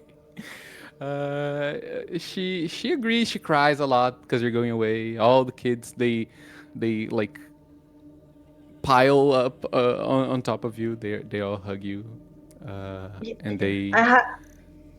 I also hug back, but you know, it's like it's I'm not used to it, and it's I don't know, just Yeah, they don't try care. to imitate. They will give you love if you even if you don't want it. They're kids. They have like nothing. They don't understand that you just stole bread from a bunch of people who need bread. They just know Auntie Ray's and how fun and cool she is. Yeah, and Odelia promises she will stay kid for some time. And she like mutters when you're leaving. She says that she still wants to be like you when she grows up. Don't be, please. And I'm just turn and leave. That's enough. Right, Rafiki. I will go to the spirit caller tent and I will ask for some tea to go.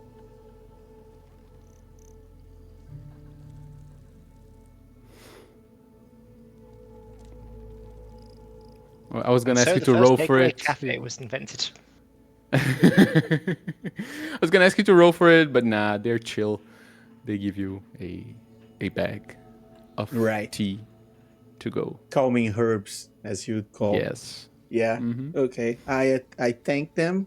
I put it on my pouch, and other than that, I just very coldly say goodbye to everyone. Just doing this, like signing and nodding. I don't want to create much attachments. So All right. Imani, I saw what you wanted to do. You absolutely can, especially when Durga understands. What is it? She is a stern-looking muscle mummy of an orcish blacksmith, but you see that she has she's well spirited. Yeah. Can you describe what she makes? Cause she's quick at work, so you managed to get it. Yeah. The second detail, do you say yes to it or just Hold on, let me check the second detail. Hold on. ornament part?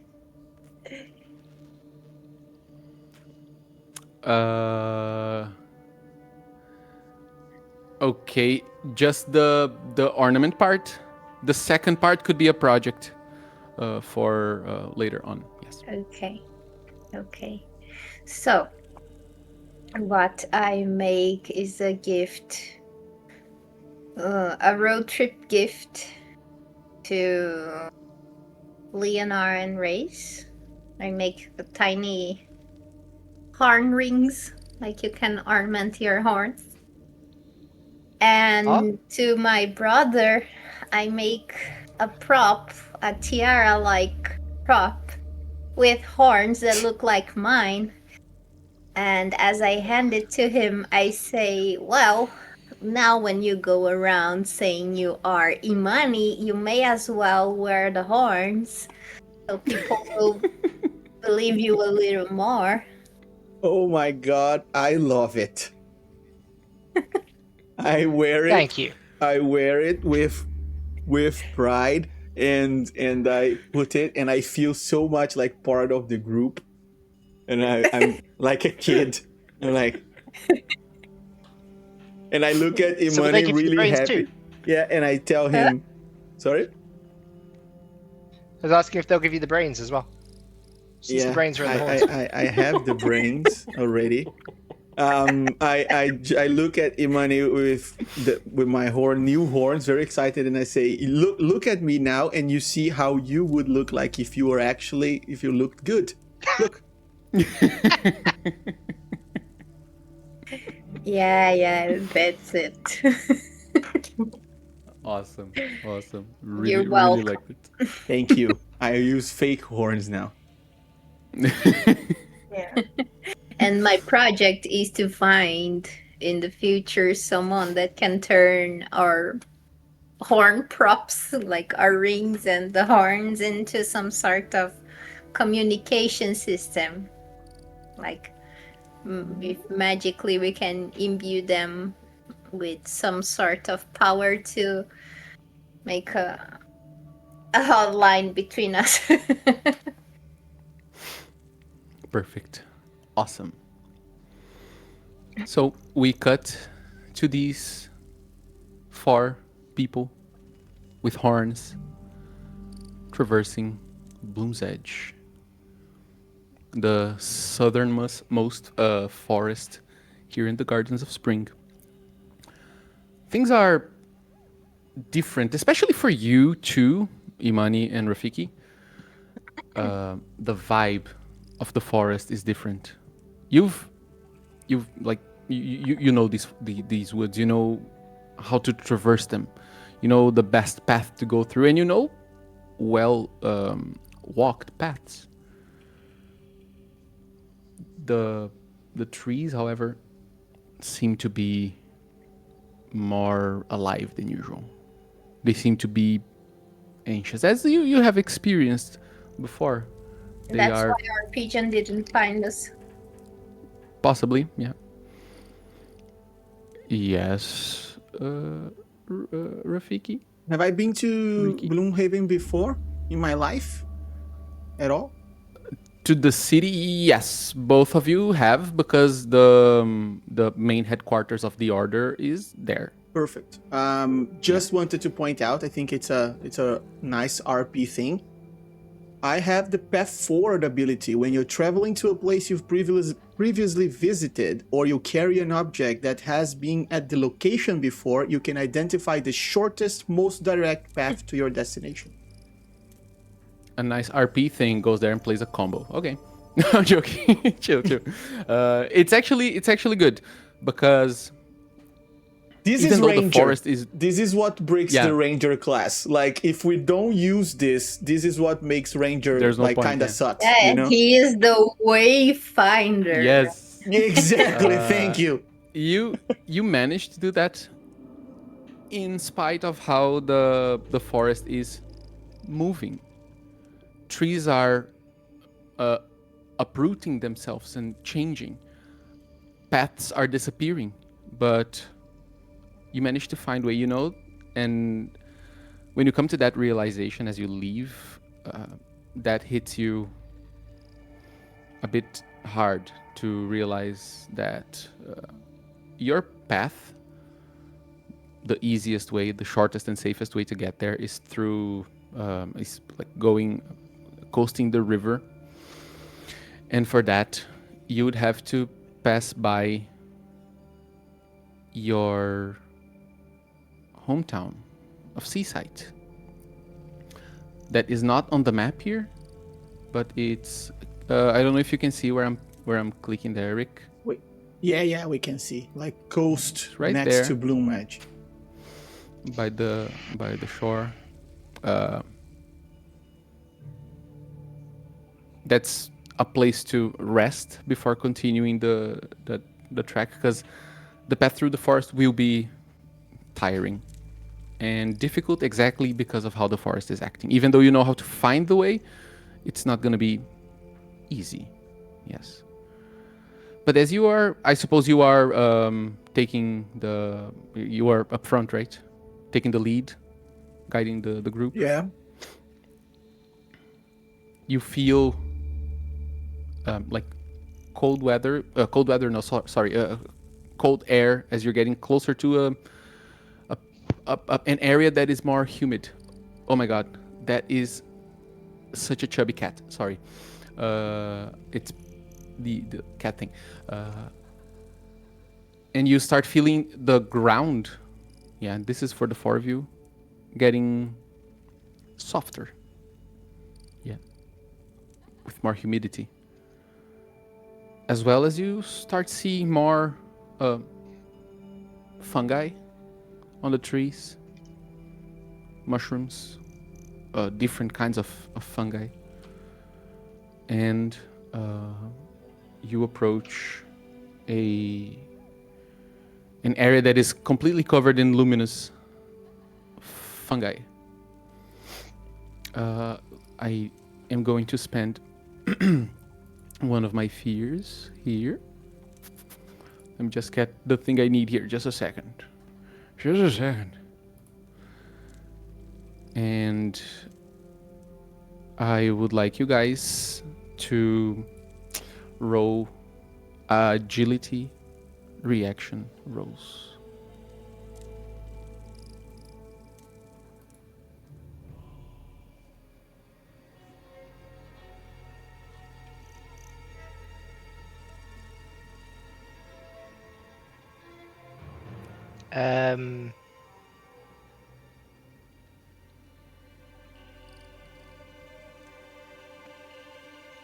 Critical hit.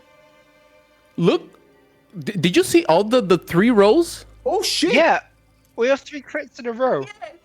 Great. What the fuck? Let me ask if by being Lightfoot we roll with advantage. I mean, yes, but you know, just roll yours. Yeah, let's see if it's not. I don't know. No, it won't be. Because It like can't be. three crits in a row. Holy like this. shit! Okay, No, That's but it was actually- very good. it was really good anyway. Damn. I am like as the rolls happened, I was getting like a bit The shocked. what? 3 9-9? crits. And Alex critted like 12-12. Yeah. Damn. Right. Matt didn't Mercer, crit, have you but- seen this? Have you guys been praying to our Lord and Savior Matt Mercer? So you have like 3 crits. In no way you guys are gonna suffer anything from that. You start feeling the ground beneath you go as if it was starting to bubble, and then you warn each other off as you spread, and there is a like a geyser of warm or hot water and gas that bursts up in this area, and the region where you are gets filled with this smell of gas as you are entering a swamp place. Yeah. In here, you start hearing noises of something moving in the underbrush.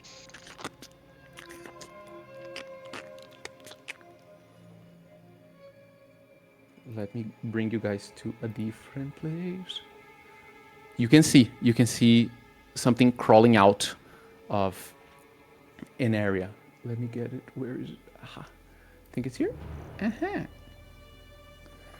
I'll change you guys.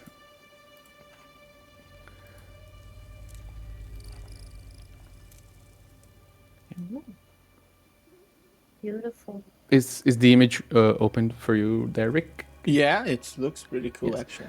You're approaching from the back here, coming towards the image. And what you see coming from behind this area here, a quadrupedal creature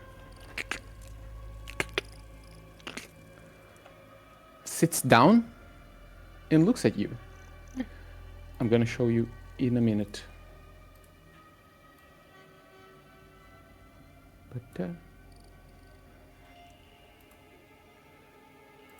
this good boy there. You see this canine creature with his face and chest decomposed. His skull is apparent, as are some of the neck and chest bones.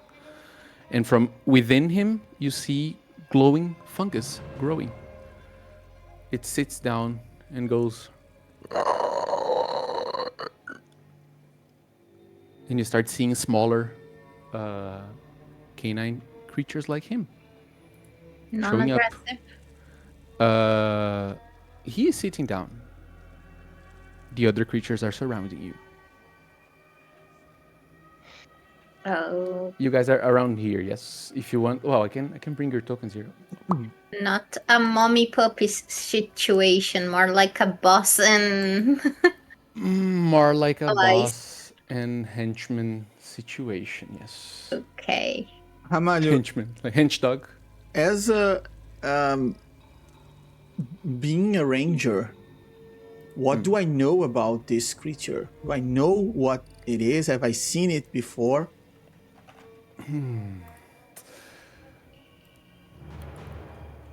I'm not gonna ask you for a roll for this.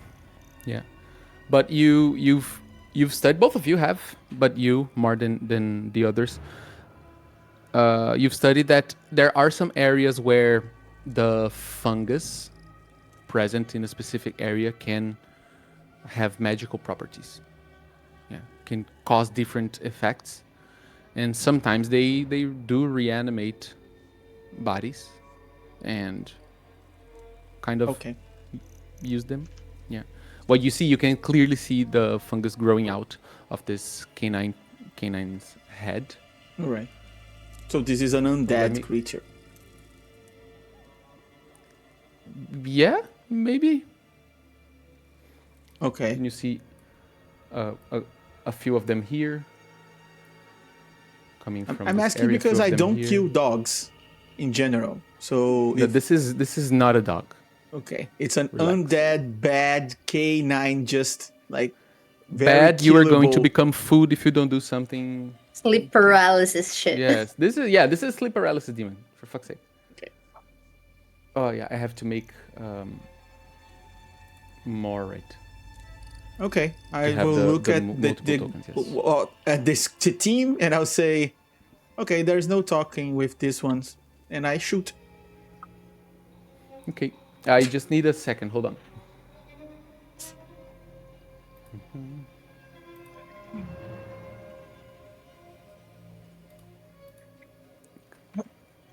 No, it wasn't Hub's fault. It was my lack of ability fault. Right. So, as you pick up your arrow and shoot, who are you shooting at? Just to make sure The that boss. we're on the same page. I am shooting it. Are you shooting the alpha? I'm shooting the alpha and making it my ranger focus. Thank you. We are about to start. Okay. One question. Uh-huh. Before traveling, I did switch up my gear to start carrying my shield and my axe rather than the huge ass warhammer as my main weapons. All right. Beautiful. Beautiful. You're changed carrying up the a sheets. full wall on your arm right now. Or Beautiful. quick enough to pull off my back and wield, yes. Beautiful, beautiful. Rick, remind me if I'm correct. When we start combat, do I get a number of hope or only if I'm zeroed? A number of fear? You don't get any number of fear, but the start of I the have this- session you get 2. Okay. Well, Yeah. I have these two little allows here to help Yeah. me. You guys are the spotlight. Rick, you said you wanted to shoot. Yeah. If you want to shoot, shoot. Go ahead. Yeah, I want to add my experience called Hunter and Prey to this Nice. to this I love shoot, and I will roll my test with agility. And if I hit him or it, 25 with hope, so I'm getting my Bruh. hope back. And he hits quite a lot, yes. All right, so I'm spending a hope because I already spent a hope because I mentioned he would be my ranger focus. So until this feature ends, he's my focus, and I know exactly the direction they're in. If I deal damage to them, any damage, they also mark a stress. And if I fail an attack against them, I can end the ranger focus to reroll my duality dice. So if I fail, I end the focus. But since I hit him Beautiful. already, I will use the Ruthless Predator ability as well. The Ruthless Predator basically, it's here. When you make a damage roll that I will roll right now, you can mark a stress to gain my +1 to my proficiency. And if I deal damage to them, they mark a stress. So I assume it's a combo and they will mark 2 stresses. one from the ranger focus, the second from the ruthless predator. No. Sure, like if you hit your focus, they mark stress. So if I hit my focus, they mark a stress. But the ruthless predator allows me to, if I deal severe damage, they also mark a stress. So if I assume so that if I deal mark two, severe, they would mark 2 stresses. And since It's a minimum that, of 1 stress here. Yes, I will increase my proficiency to 3 because of the ruthless predator, and I'm giving my shoot. Wow, that sucks pretty bad. Really? 1, 2, 2, plus 3. It was horrible. That felt bad, really. Yeah, it was horrible. Underwhelming as fuck. Yeah. Okay. Yeah, I think I will use the. Can I use the advantage that the legendary loot to reroll my damage? Sure, yes. Okay, so I'll use. It's yours, guys. You guys use it however you feel like. Yeah, this one I will use it to reroll this I damage. just saw the because chat, Marina, 8 go, "Use was so bad. Now, Oh, yes. Okay, it's so a whole different ball game now. yeah. Okay, let me see if there's anything else. Ruthless Predator, see it coming. Hold them off. Yeah, let's do that. And I will use finish my turn using my hope ability. Since the damage was so good, I'll use hold them off. I spend 3 hopes, and I use the same roll against 2 additional adversaries. So Okay, you have So- these two. They are packs. Yes, they are groups of these smaller creatures. okay, so I assume 2 extra takes the 21 damage. Both of them are good. You can hit both. 2 more, so the boss plus 2 more. Yeah. So since they are packs, they they count as one adversary. And they are okay. swarms that are going to be reducing over Okay, time. Yeah. So, so yes, I'll you use hit and both hit of the swarms. both of them with 21. Is this severe damage, by any chance? Hold on. It was 21, Yeah. so no. Okay. So, but my focus still loses a stress. Right. Before we move on this, I want to establish something. When you are fighting with hordes, the category hordes, you only count a kill. I'm talking to the 2 of you, brothers. Pay attention. This is class. You only count a kill when you finish off the horde. Okay. Still counts as 1. This is the name of the lesson. So I don't have to keep track of exactly how many animals are there and how many creatures are there in the pack. But you manage to hit the alpha undead dog. Hits on the skull, and the arrow gets stuck. It goes. Okay. I finish my turn and some just of them by will- climbing the tree. Okay. Perfect. You guys are at far distance from the main dog. From the main. I'll stop calling it dog. From the main Hound of Decay. And at right, I forget the names. At close distance from the packs. Yes. So you guys can move to the packs, and if you want to get to the main dog to melee with the Hound of Decay, you need to roll an agility roll. Yeah. Spotlight is yours. Go ahead.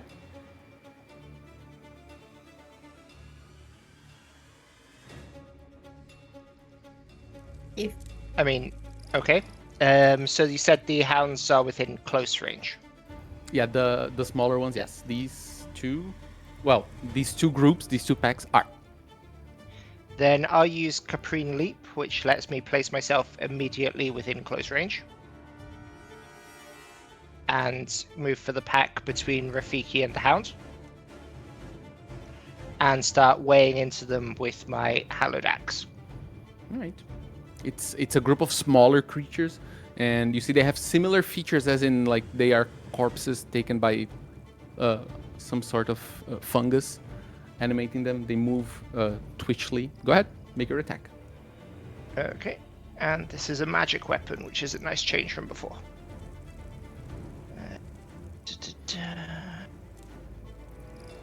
I was That going works. to say that since the 3 of them crit, it's only fair they go before me.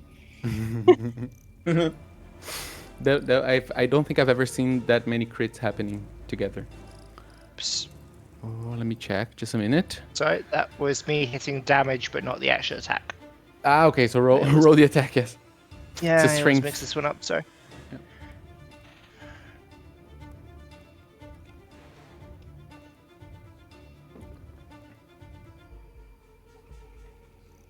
$13 with hope. It's the same roll. Yeah. You gotta hope, and then you swing, but they move and adjust so that your swings pass by and you don't hit any of them.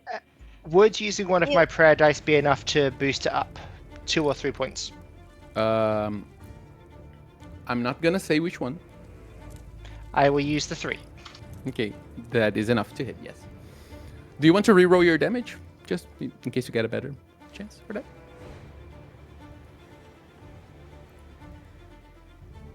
Struggling. I'll be right there. 2d8 plus 4. You wanna keep the first one? Sure.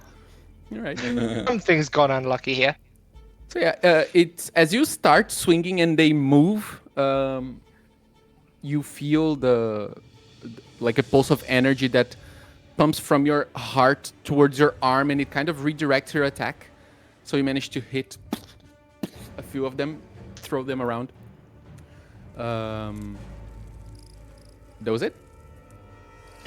Can I mark a stress and have the axe leap from my hand and bash a few more of them for an additional adversary within range? I think so. Yeah. Is that Just checking if I need- is that a thing? Is that an ability? A Yes, specific that's ability? my Divine Wield spirit weapon. Okay. And so it's the same attack roll, so same... Does that include the same damage? I think separate I would damage, say that so, would be yeah. the 12 for the second attack. Okay. There we go, all the dice are Alright. used, it makes sense. Yet another one. It's almost like your weapon got a life of its own as you do the first attack, and it goes like flies from your hand and it hits another one, and you have a few more of these creatures around you. Spotlight is still yours, Riz. Okay. I think I will go to the Hounds of Decay using the Shadow Step. What is the distance of the Shadow Stepper? I don't remember. There is no distance. I think far, it's. I far. need to mark a stress. It's I Far? think it's far, yeah. yeah far. Yeah. If it's Yeah, far, far you range. can- Sorry. Oh, sorry. Far range. And I will mark a stress because I use these shadow steps. And I try to attack from his shadow. And because of that, I also will use a sneak attack with my daggers. Plus, if I can add an experience, which is this betrayed intel, when I can hit the weak spot of the creature. All right, so you can. Do you have to spend a hope to add Yeah. Nice. your experience? And yeah, you can. Go ahead. Okay, then I think I need to roll with finesse. I think yeah, it's finesse. Yeah. Yeah, and 2 experience, normal. No, you get advantage on this roll Oh, because you come out of your shadow and you're cloaked. oh, so I don't want to reroll with advantage because it's a crit. Like, how the hell do you do that? It's so often, Oh don't my know. god. dude. No. Lack of the beginners. thing. She paid the hubby premium. No, you're no longer a beginner here, Reka. Come on. But yeah, you're gonna roll a. Help me calculate, guys. I don't remember what's raises damage. It's the whole damage, like the full dice full? and Plus a bonus, roll. and then she rolls Exactly. the regular. Plus, Yeah, she so gets, roll a damage and then we make the calculation. Yeah. Plus, she gets Yeah, I a roll hope with and she my- clears her stress. So the stress you Yes. just spent to use the shadow step, it's clear. You can clear that. It's the best case Yeah. scenario, right, for a rogue. Okay. And it's a 6 on the advantage. I just saw it. That is like a crit it. A crit. Okay. Yeah. Yeah. Now I need to roll with my D8. Yeah, roll your damage, and then we can see the calculation there. And also I need to roll with the 2d6 because I use the sneak attack, if I'm right. Yes. Okay. So it's 16, 17, plus 14, it's... Help me up, guys. 17 plus 14 is Calculator. 31. Yeah. 31 I plus believe 2... 38 total 38. with Damn. the d6s. Do they Amazing. double the d6 from the sneak attack? I don't think so. No, right? Yes. Hold on. It's equal with my equal. So I can't say it right. Equal to your tier. That's why I did twice. So yeah. No, not that. If with the crit you would add like 12 plus the number you rolled, but I don't think so. As I remember, no. Rick, what are you going to ask me? Huh? I'm checking the chat here, my dude. Ah, no, we can focus on the combat. I wanted to ask what was the consequence for the 3 crits that we took. you were gonna take a lot of damage from that geyser of boiling hot water. Ah, okay. Yeah, We avoided. and you avoided everything. Yeah, I was gonna have you take half damage if you just passed, but 3 crits, I spread the. No, yeah. I helped your brother too. I didn't want to disrupt the combat, but I was sure there was something we avoided with them. Yeah. Yeah. Reka, do you want to describe your attack? The creature's not dead, but is going to be very hurt.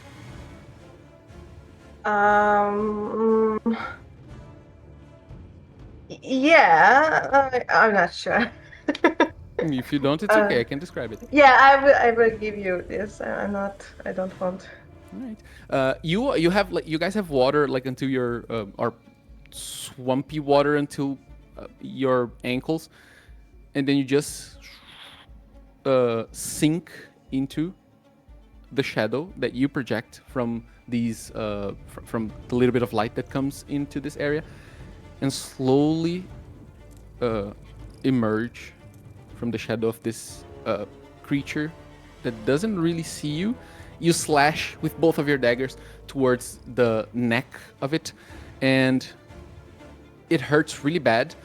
The creature's head goes, and then it turns to you, realizing that you're there, and now it's facing you. It's really hurt, but if it was living, it would be having difficulty standing up or whatever. It's just there. Yeah. But it's like very, very badly hurt. That was you.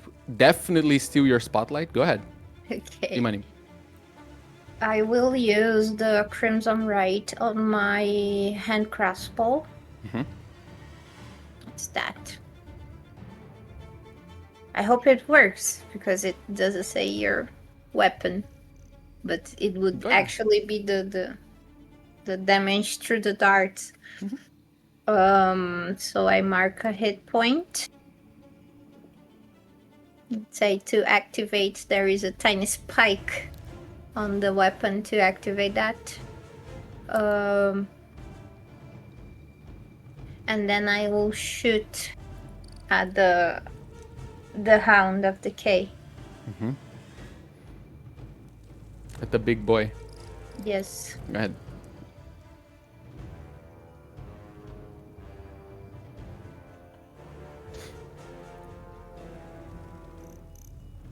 Go down. Can I use a chat bonus? I don't think it will be enough though. Oh. There is You a decide, it's your 4. bonuses. I know there's a 4 that Marcelo rolled for us. And a 5 from before. There's a 5 and a 4. And that's it that I have here.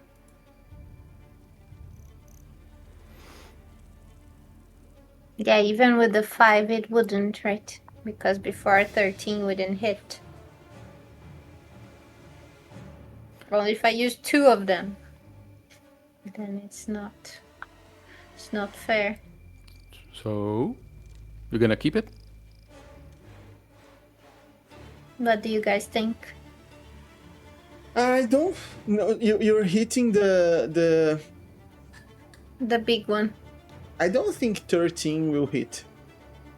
If I have to guess. No, I mean use the bonus, like 2 bonuses. All the bonuses. Are you using like the ult, like maximum damage? If you are using like your ultimate attack, I think it's worth it. We also have prayer dice from Liner, I think. A value of 2 is the one that's left. Okay. No, so let it be, because you said that the creature is already in bad shape. Yep. All right. So But at least I get you get a hope. Yeah, I was gonna say that. Yeah, you get a hope because it was innate with hope. Yeah. I laugh. Right. Okay. Just to be sure. Just to point, I really need to point that out. Okay. So I'm gonna spend a hope, a fear here. I have a to question, Mr. Dagger Master. A very important question. Go up. Yeah. So you asked me in the beginning if you get a fear when the combat starts. You actually spend the fear to introduce a villain I did. in Daggerheart. You did? Yeah. Okay. That's my question. Yeah, he did. If You need to did, that's introduce fine. the encounter. Just to be sure. Just checking. So I will spend a fear. So hold on, like give me the chance of using my fear counter here. Sure. My Olavus. And I'm My going to Olavus. activate the Hound of the yeah, it's my family of 12 Olavus. To activate the Hound of the K, and he is going to, or it is going to make an attack against Raze. That would be 16 to hit. Does it hit? It hits, right? Yes, it is. Okay. You see this massive head of this horrible-looking creature going towards you,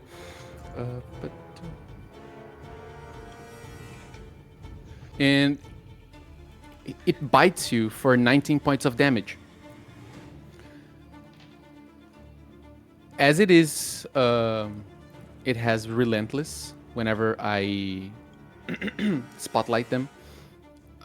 Sorry, as it has momentum, I gain a fear for per successful attack, and it's going to. Yeah, I'm going to use another one to spend another fear, yes, to activate the pack that is in front of Leonard, and that pack is going to attack you. You threw some of them away, and they start moving around you to attack. Oh, sorry, different bites towards you. I rolled a natural one. One of them falls and goes, falls on the water. And that is my turn. Shit. Fuck. I can't play. The spotlight is back with you guys. Great. So I'll shoot again. Ahum? Yeah, I will shoot my ranger focus, and I will spend another stress to add my ruthless predator if I hit.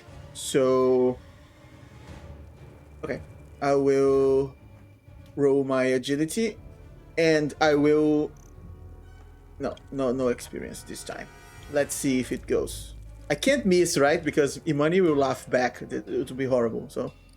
So I will, because the dice gods, that's what they do. They're very funny. Agility roll.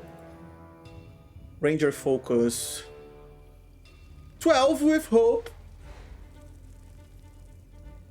12 will not hit. Okay. I will use Yeah, the... okay, bro, you couldn't hear it, but I heard it from the other room. Margot laughing I at you. will use the 4 that Marcelo rolled and make it a 16 with rope. 16 hits with rope? With hope. Sorry, Not sorry. rope. It's because it was Marcelo. He's Not a native having speaker. flashbacks. Marcelo the squid, yeah. The squid on your shoulder is called Marcel. That will exactly hit. Okay. You can roll your damage. He hears the laugh and then it comes back and goes again. Okay. The arrow goes, nope. Curve. Pew pew. 14 points of damage. Right. Mark a stress as well, right? I mark the stress and I gain my hope. No. I have Oh, to mark a stress. Yeah. Because They it's have the to ranger mark a focus, stress. yes. Yes. Mhm. No problem. Spotlight is yours. Did you get your hope? I got my hope. Yeah. That's me. Yeah. Rez, you see another arrow hitting this creature as it moved to bite you, snatched and an arrow hit it. It's funny that you fought predators already, and they seem to express pain, emotion. It's like this creature doesn't, it's just a husk. It's just like it's like the fungus is piloting this thing that expresses no feeling. It hits, the body moves, it doesn't react, but it's ready to attack you again if it is the case. Spotlight is yours.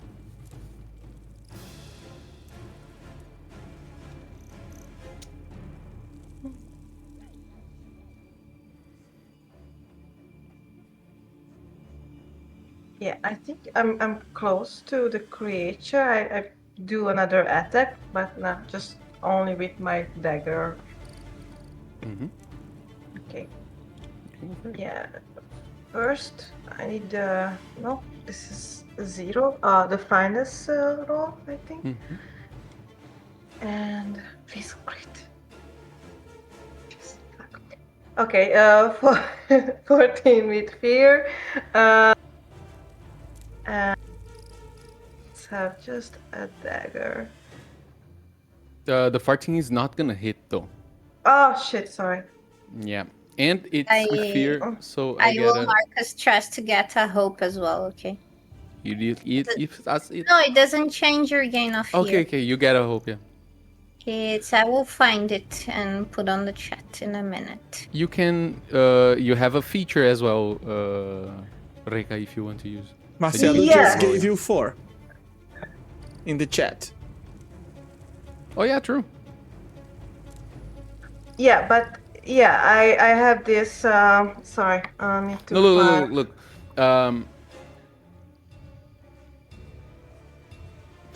If you want to use that, you roll the 14, and now you know that it's 16 to hit. You have the prayer die from Leonard, and then you have that 4 as a chat bonus.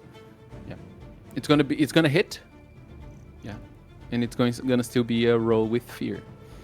So you're gonna hit, deal damage, but the spotlight is gonna come to me. You can use that and get a hope as well. It will be good for you. You just have to mark a stress, but then you will be able to hit and cause damage. And don't forget, you are in furnace. Yeah, that's what. Yeah, the Infernus can change the roll. Yeah. Can change it to a roll with hope instead is the... Oh, the one you sent is the. It's the Ghost Slayer thing. The Infernus one is this one Yeah. here. Mhm. Okay. You have to mark 2 stress. Okay, I use this Infernus sting, and I mark two stress to change to hope. Mm-hmm. And So I go back because it wasn't with... Yeah. Yeah, The infern is. we go like. Exatamente. All right. So, do you want to use the chat bonus or the prayer die to hit your attack? I ask an advice about that. Should I do? Yes, Yes. because then it's dying. Okay. I use the chat bonus too. Right. So that's gonna be the damage at 12 points of damage as you hit it again with your daggers. Right after it was hit by the arrow, and then you exchange looks with Rafiki back there. You look into his eyes. He just shot an arrow, and you kind of attacked around the same time-ish. The spotlight is still yours. The creature's still up. Well, actually, I'm gonna spend a fear to steal the spotlight a bit. I'm gonna have my Hound of Decay jump over you, Riz, and run out towards up here. Where? And you can see Oh, okay. Now, yeah. he ran and went up, and you hear sort of like a noise as you see these two these other smaller ones move around him. That's it. You guys. Can I? Sure. Then can I leap away from the hounds without facing too many attacks since they were falling into the river last time? There's no opportunity attack. You can. Then if I leap over towards Imani, I should be within closer range of the Hound of Decay, right? From I can see where you are, to be honest. Oh, you were here? Wait. It also doesn't appearing. matter because the range I need is far, which is ideal. Yeah, you can. If you want, you can Capring leap towards the Hound of Decay, yes. I'll leap to Imani, so I'm in the middle, and then I'll use my bolt beacon. Ah, one right. Okay, Or okay. first I will roll, so it's strength roll. Spell See if Castro, I right? actually get the rolls right this time. I always hear spell Castro, like Fidel Castro, instead of spell cast roll. So would a 16 with hope hit? It hits exactly. Then I will burn my hope as required by the ability and go for 2d8 plus 5 and make it vulnerable if it survives. Nice. So that is... Whoops. When he is vulnerable, we get advantage on only Everybody gets him advantage. gets disadvantage. So that's 17 You damage. get advantage, and you get advantage. Okay. 17 damage. Would you like to describe for us how you finish decaying the Hound of Decay? I mean, at that point it would be having leapt down over to land beside Imani. I think the most appropriate thing is to hold up the shield and use it as a giant drum and use that to shoot a bolt of the usual weird energy goop and cause the hound to wither and collapse in on itself. That's beautiful. Not only the hound, but the fungus inside, they start to dry up and ends as their companions, their pack, starts running around kind of confused. It's still your spotlight, guys. It's I am money who's left. Olavelis. So I will try to shoot the ones on the branch because they are closer to Rafiki. These ones? Mm-hmm. You see that as Leonard leaped away from them, they start moving to the closer closest target, which is Rafiki up there. Mm-hmm. Okay, better. That is a 18 with hope. get your hoop. Get my hoop. And Nice. since I put here again to remind of the. So I roll it with an extra d6. I'll leave it there. And. Mm-hmm.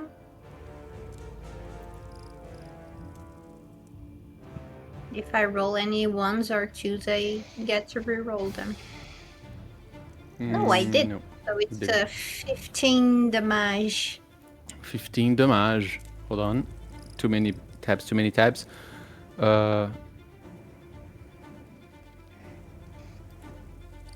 How would it happen for you to like finish off 4 of these smaller creatures that are running towards your brother?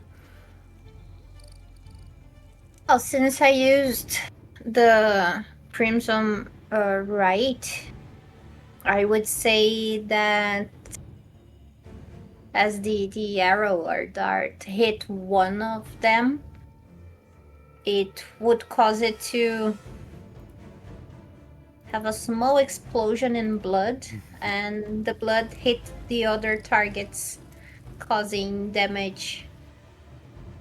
Since it's magical, I would say that it would act like the blood spike, maybe. Like Okay. hitting the arrow and then smaller blood arrows would get the others. Rafiki, losing your hunter focus, you focus automatically on the closest threat, which are these smaller creatures coming towards you, and you just see one of them going in a splatter of goo as you look back and you see your brother holding a hand crossbow. That counts Just as a like kill. I taught you. Oh, I am up to 35, okay. That's true. Let me update. I love that he never loses. This is great. No, he never loses. Spotlight is still yours. Just like So I will shoot the other. My brother. I think now it's back to me, right? Everyone already acted, right? I suppose, yeah. Okay. So I will do the same. I will spend another stress, and I will hit my new focus with agility. It's just one enemy left. It's a small Horde. pack, yes. Horde. Yeah. Okay.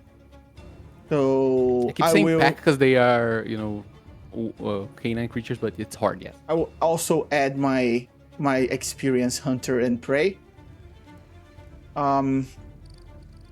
And 20 with fear. I get a fear, and the 20 absolutely hits a lot. Okay. Roll your damages. Now I Okay. use that thing to get a hope, okay? Okay. Damages. My brother always helping me. Dude, such a low roll. 12. 1, 3, and 5. It sucks. Yeah.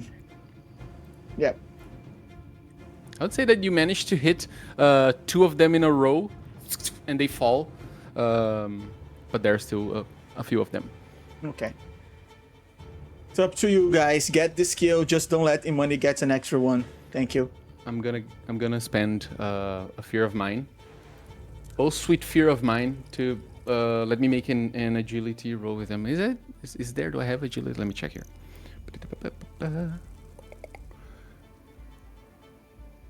Well, I'll use their attack modifier. Just see if I can reach. Oh, nice.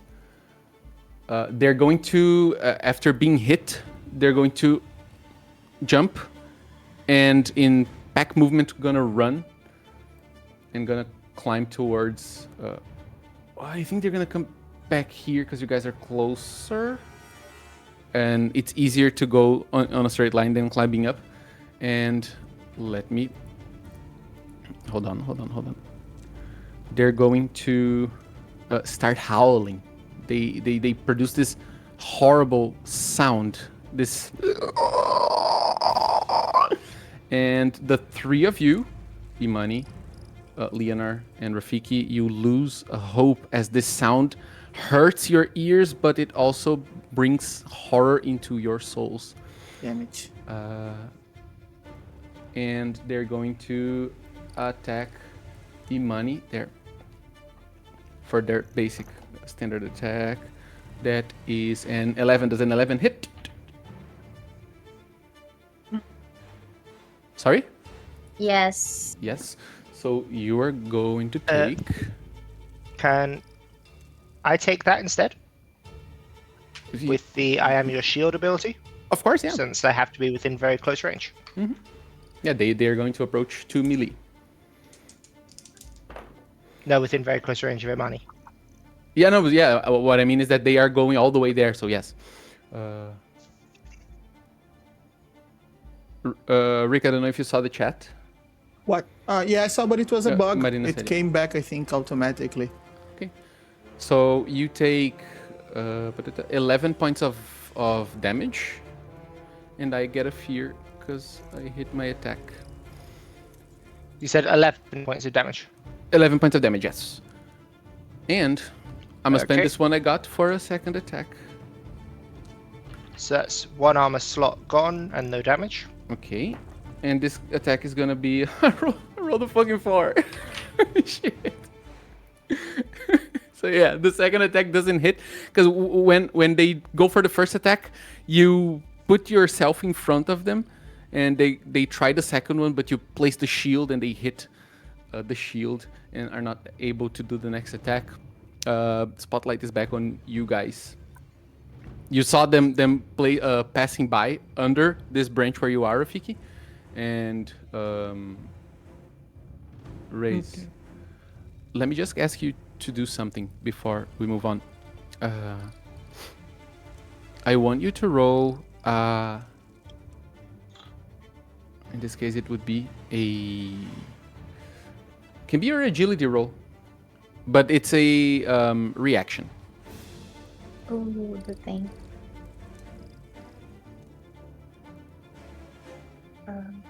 Me? Yep. Yeah, sorry. Agility roll. Okay.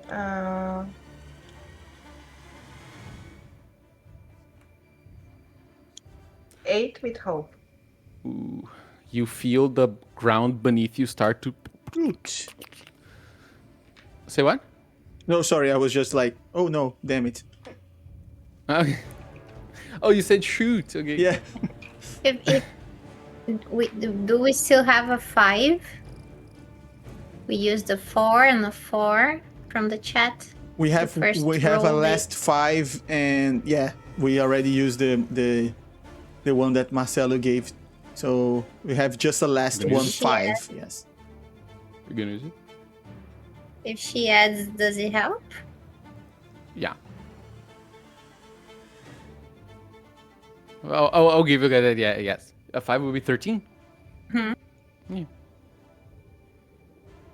You're gonna use it or you're gonna take it? Use it. Yes. Okay. You are fast on your feet. You feel the ground start to bubble, and you feel heat coming from your from where your feet are. You jump just in time to feel a wave of heat as hot water pops out again from this area. Yeah, now it's you guys on the spotlight. So Leonard is in front of me, Mhm. holding the shield up. You see I would- furry wall.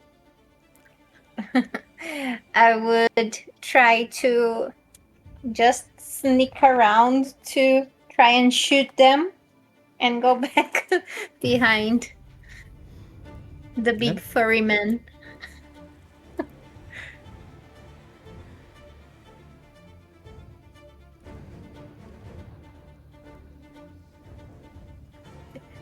Oh shit. I critted it. I was the only one that didn't. Yay. Okay, so it is this plus the crimson, right? I get to reroll one of the damage. So it's Oh. 5, 9, 12, 15. 15 plus 12, 30. Since it's a Jeez. tree.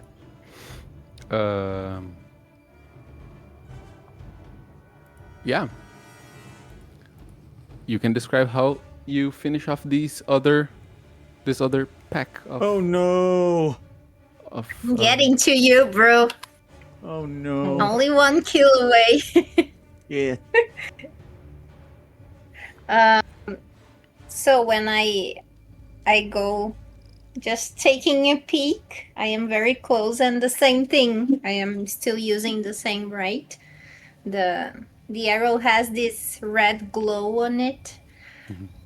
And it hits the first creature and it splinters to the others. All right.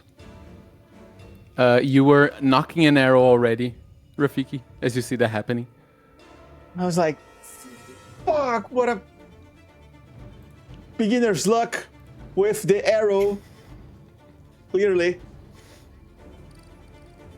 All right. With the threats all gone, you realize that the place is also a threat that you need to get out of quickly. Yes.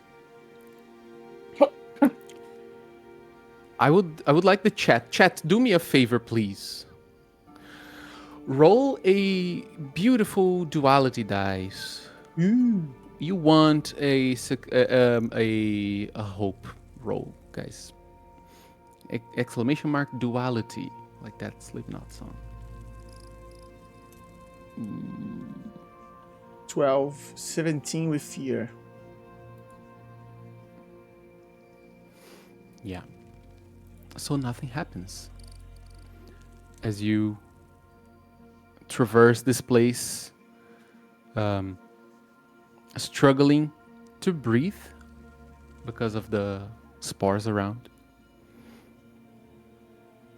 You manage to get out of the swampy area, back through the forest, until you start smelling,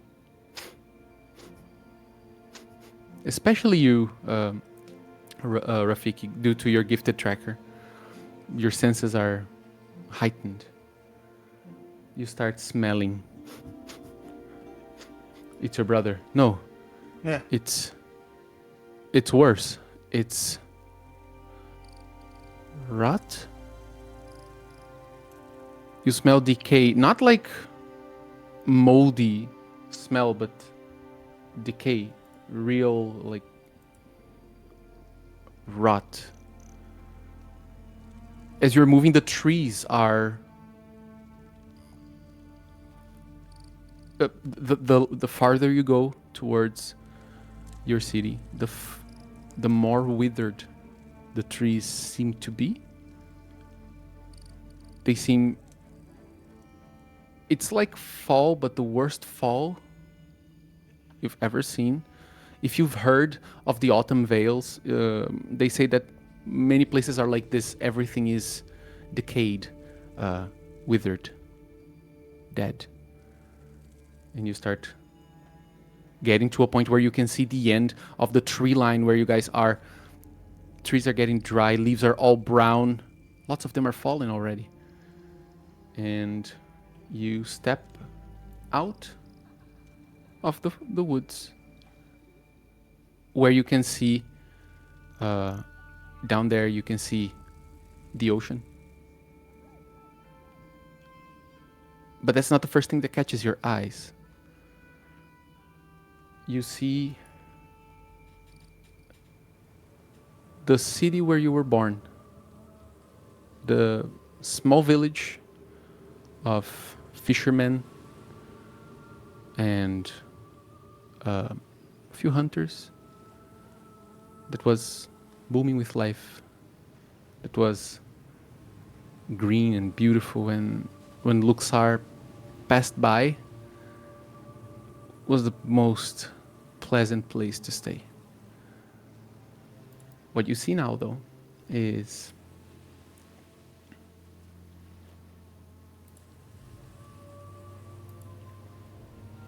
death. You smell burnt. You smell rot. There is this fog, this low mist that covers the area. Houses are destroyed. There are still some fires, and you can see plumes of smoke straight up. This is where you lived. You see where you used to play. You see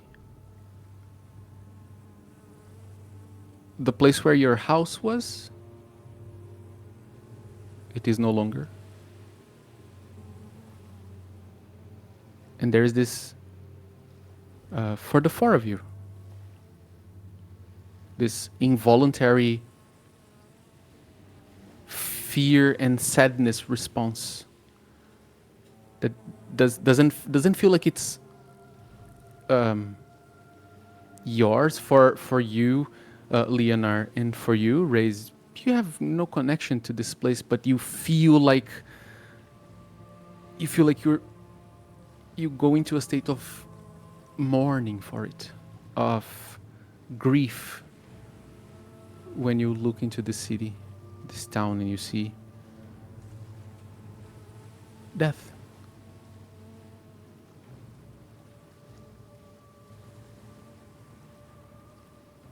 You all mark a stress as you approach Seaside.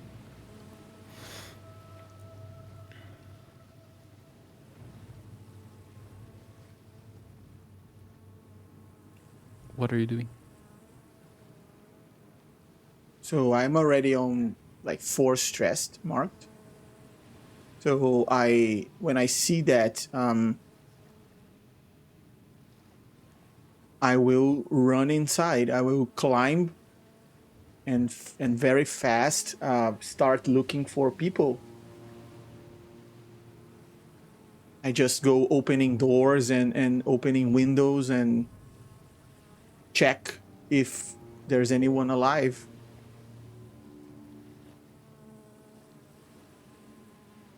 I'll get back at you, Rafiki. Remind you threw something on the chat. Yes, I want to do the grim psychometry to inspect this location. So I have to make a Spellcasting roll. what is it? Agility. You need a 12 or more. Okay. While you do that, Leonard and Reyes, Can I add a experience? if you have a hope for that. Yes. What is the experience, though? I smell fear. Oh, As yeah. we just Yes. right. So yeah, I'll add a +2 then.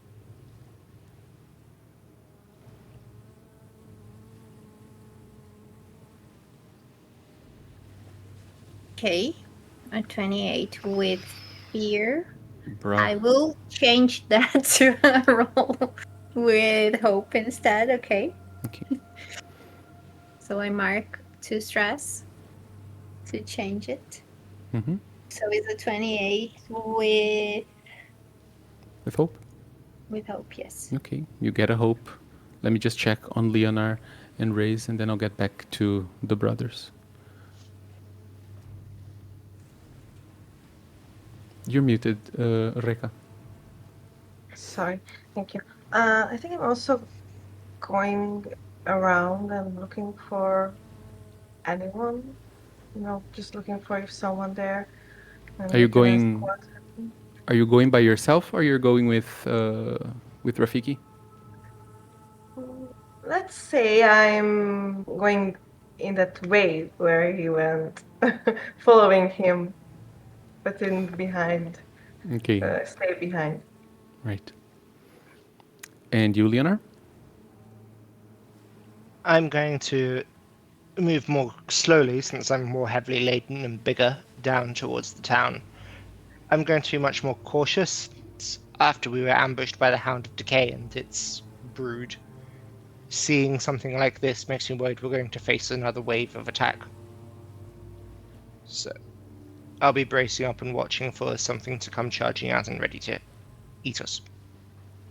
Okay. Rafiki. Yeah. Let me just ask, Raze, are you going to help Rafiki or are you going to do your own search?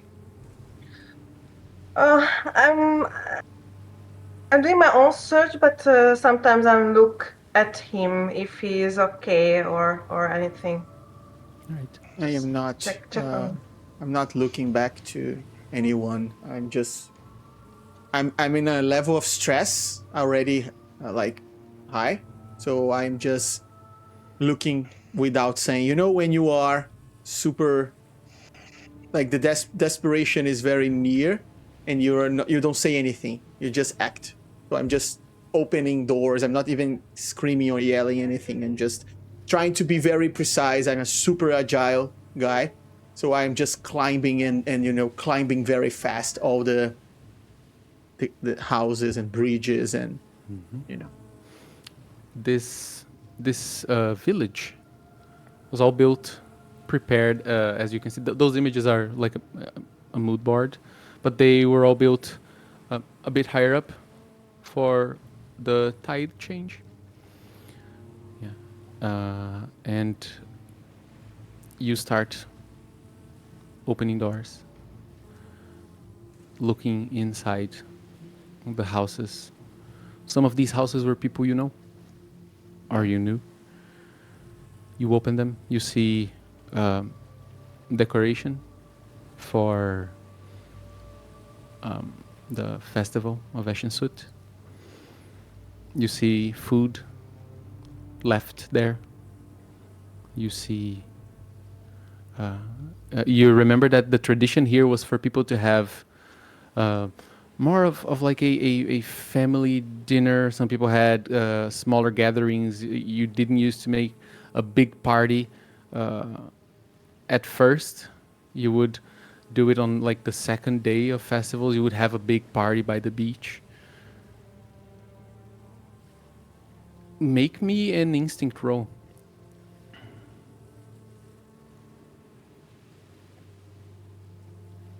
instinct roll.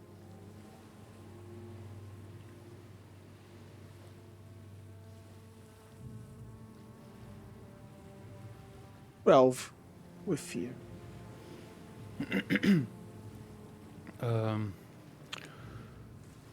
You are nervous, so you are not really stopping to pay too much attention.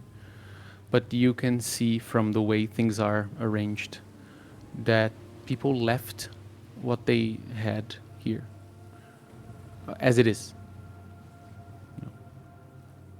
But it things were prepared for the festival of Eshensut, but things wouldn't have got so rotten in this little time. Yeah, it has been what, 2 days? Yeah. Or So- 25 falls of the clock pedals. It seems like it either happened longer, like more time ago, or something is withering things here faster than it should. God bless America. Oh, Jesus. I'm not. I won't even thank you. Do not. So this is the most important thing for me, Mario. I see traces of escaping. So people fled. I don't see corpses there. You don't see anybody there. Okay, this already puts my mind in place. When I see people are not dead, I stop, I sit down, and I pop up a stamina potion. Raise. You were also searching, yes. You can also do a instinct roll for you, Imani.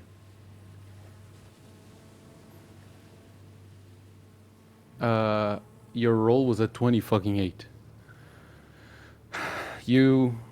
With hope, okay, do not forget I changed it. Sorry, good point, yeah. I didn't take a fear for it, though. You touch the floor, and your eyes go.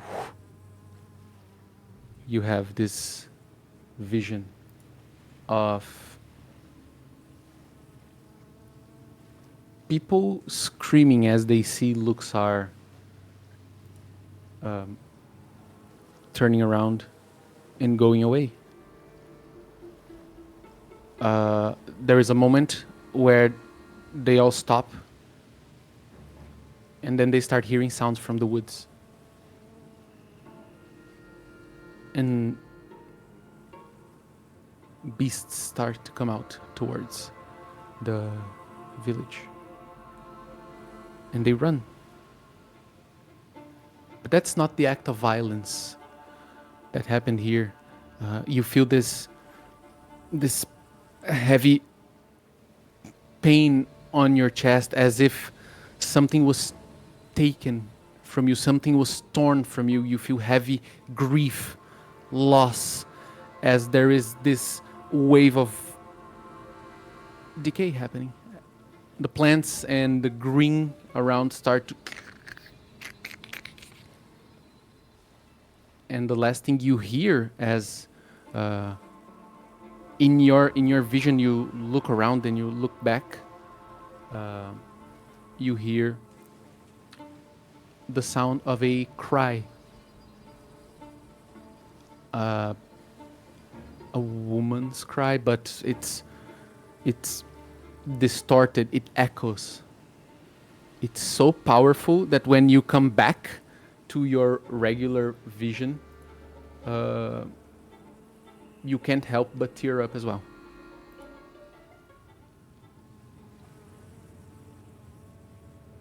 And you look into the city, and you can see the same area or the same place to the other side of town, where there is a graveyard where you have people in the village have their final rites and pay their respect for their dead. Do I recognize that woman or the cry or this pattern from some story or from what we study? Make an instinct roll It's my area. or knowledge, yeah. And for I Raise, have advantage because of the vision, okay? yes. Raise, you rolled. Did you roll your instinct roll? No, Go ahead. yet. Okay. You said instinct or? Or knowledge, Knowledge. because it can be just like one or the other. Okay. 9 with hope. You start doing the same, following the same pattern of going up and opening doors. What you see that there are things, they are rotten. You're not really a tracker that much. Yeah, so you don't see anybody, at least. You don't see dead bodies. Yeah. And Crit. you, jeez. I'll get back at you with your crit, okay? But you can get your hope. You can clear Nice. stress. Leonard, you said you are walking carefully. Yes. Was there anything specific you would like to do around here? No, just following your group? I'm mostly at the moment keeping an eye on the others because they've all run off to investigate, and I'm watching out to make sure that something doesn't come up and bite us in the rear. And since I've never been here before and have no idea what it should look like, I'm going to be carrying all the heavy stuff. You have everybody's bags. Yeah. I do want an instinct roll from you as well. Okay. Reka, did you get your hope? Yeah. Okay. That is a 14 with fear. Which is perfectly fitting. Because as you were looking attentively, you see Imani kneeling down, touching the floor. You see Rafiki and Reyes going up in one of those platform going into the houses. On the other side, you can swear you saw a spectral shape moving from one side to the other. This appearing in like behind a pillar and disappearing on the other side. And Imani, you do recognize that cry, that voice. And you see the origin of that voice looking straight at you at the far distance on the other side of the city. But you can see through that shape.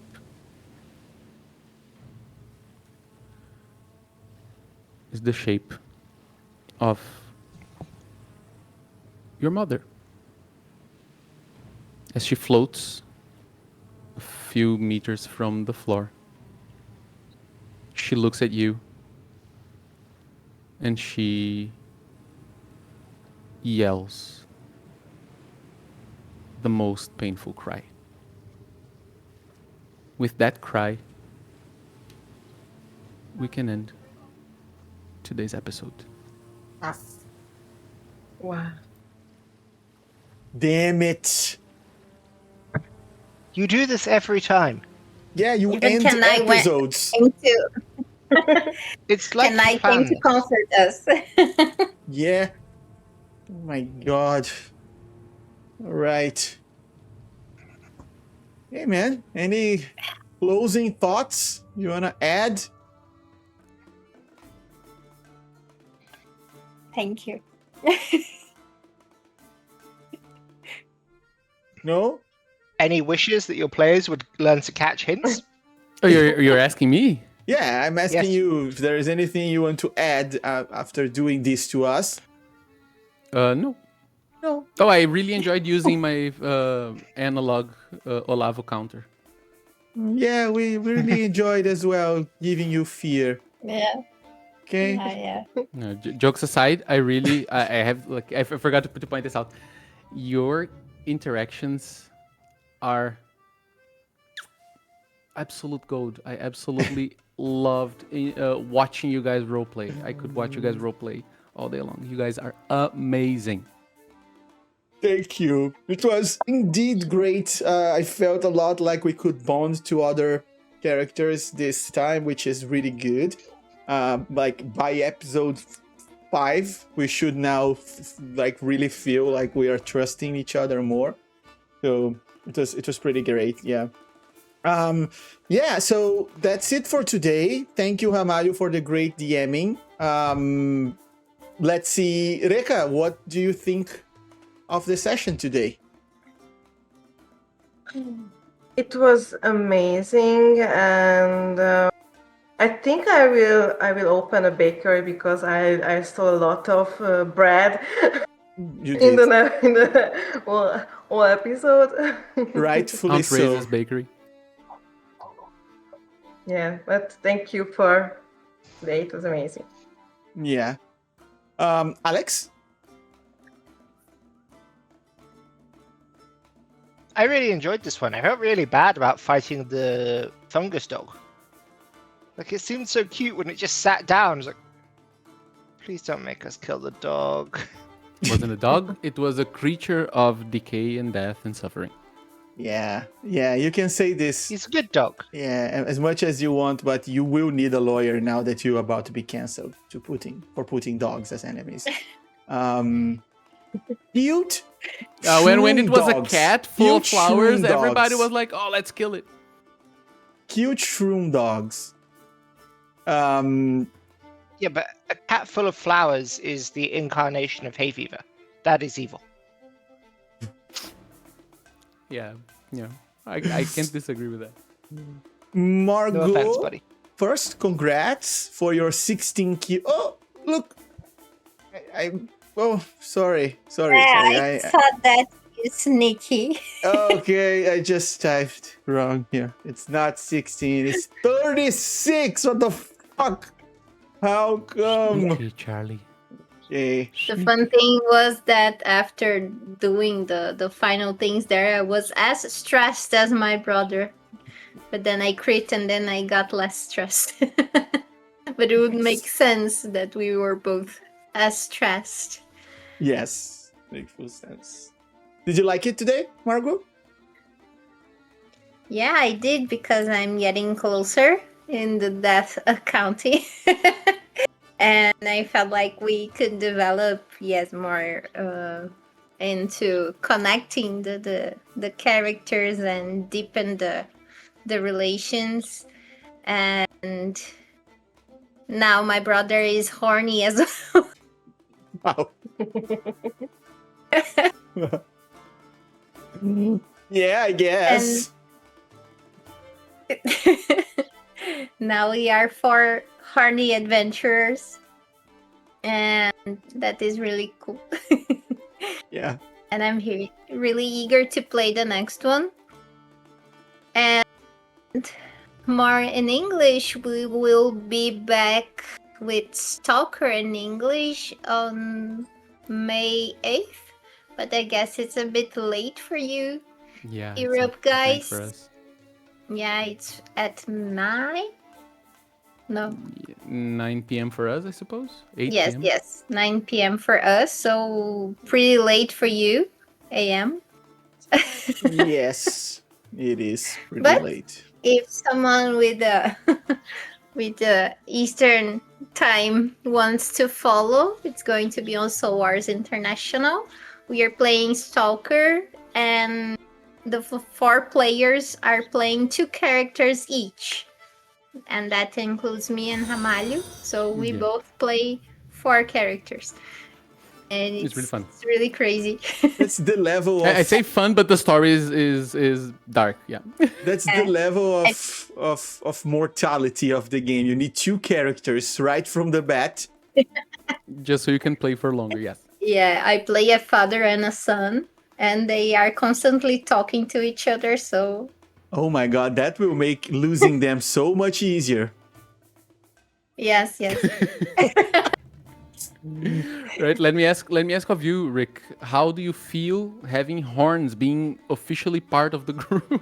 Yeah, I feel great. I've been meaning to become horny since the start of this game. It felt really bad that my brother was always horny and I was never. So now I'm very glad that I'm horny too. So really happy. Although my horniness is kind of fake, I'm pretending to be horny. But this happens, right? I mean, we all been there. This is a sentence you said. Yeah. But yeah, it was great. It was a great session. I think that in the first half we were a bit lost, and we were trying to find our way. And for a wayfinder, it's pretty embarrassing, I admit. But I think we got back in the second part more focused, and it made more sense. And now we just finished destroying my hometown, and everyone I love disappeared and probably died. So thank you. I think this is what RPG does for us. And what about you? Did you enjoy today? We will probably have to fight our dead mother. Oh my god. I enjoyed quite a lot. I really didn't didn't mean to be providing you with like a dog. I didn't think of a dog. I thought of a creature, a monster. But then again, I said dog. Yeah, like a dog. Yeah, next time. It was my fault. I should have maybe said wolf from the get go. not using the word. It sat down, looked like it was going to wag its tail. Yeah. Hamayo didn't Yeah, want look, to it- use a dog, but when he's describing, he was like, "You see a puppy? Yes, a corgi cute little puppy with." Like when I Round saw the image, the buttons. first thing I thought, my first thought was, yeah, fuck. It looks really cool and weird and creepy. Not scary, but creepy.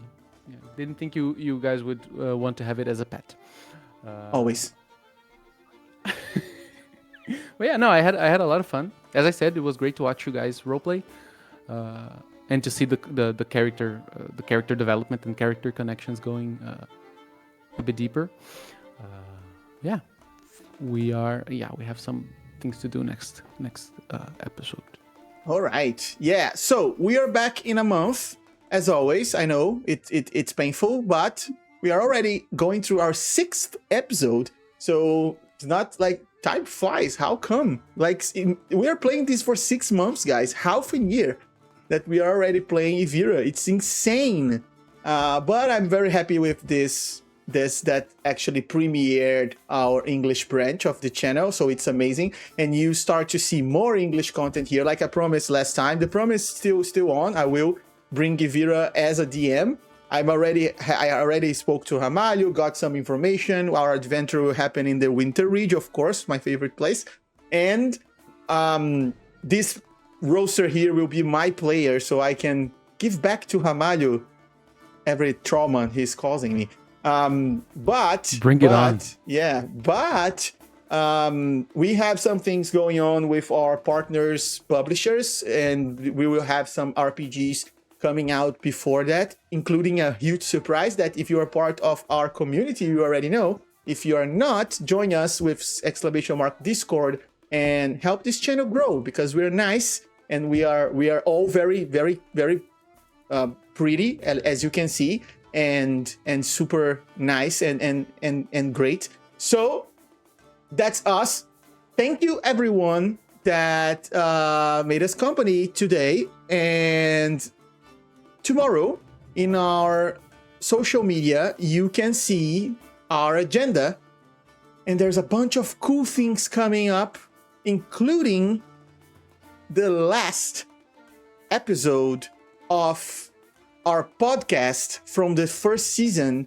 We end the first season in the 15th episode, and this next episode is Marcelo and I. So you can send your questions to me and Marcelo, the hosts of the podcast, and we will be together for 1 hour and something, talking about the podcast, highlighting some great moments, and it will be fantastic.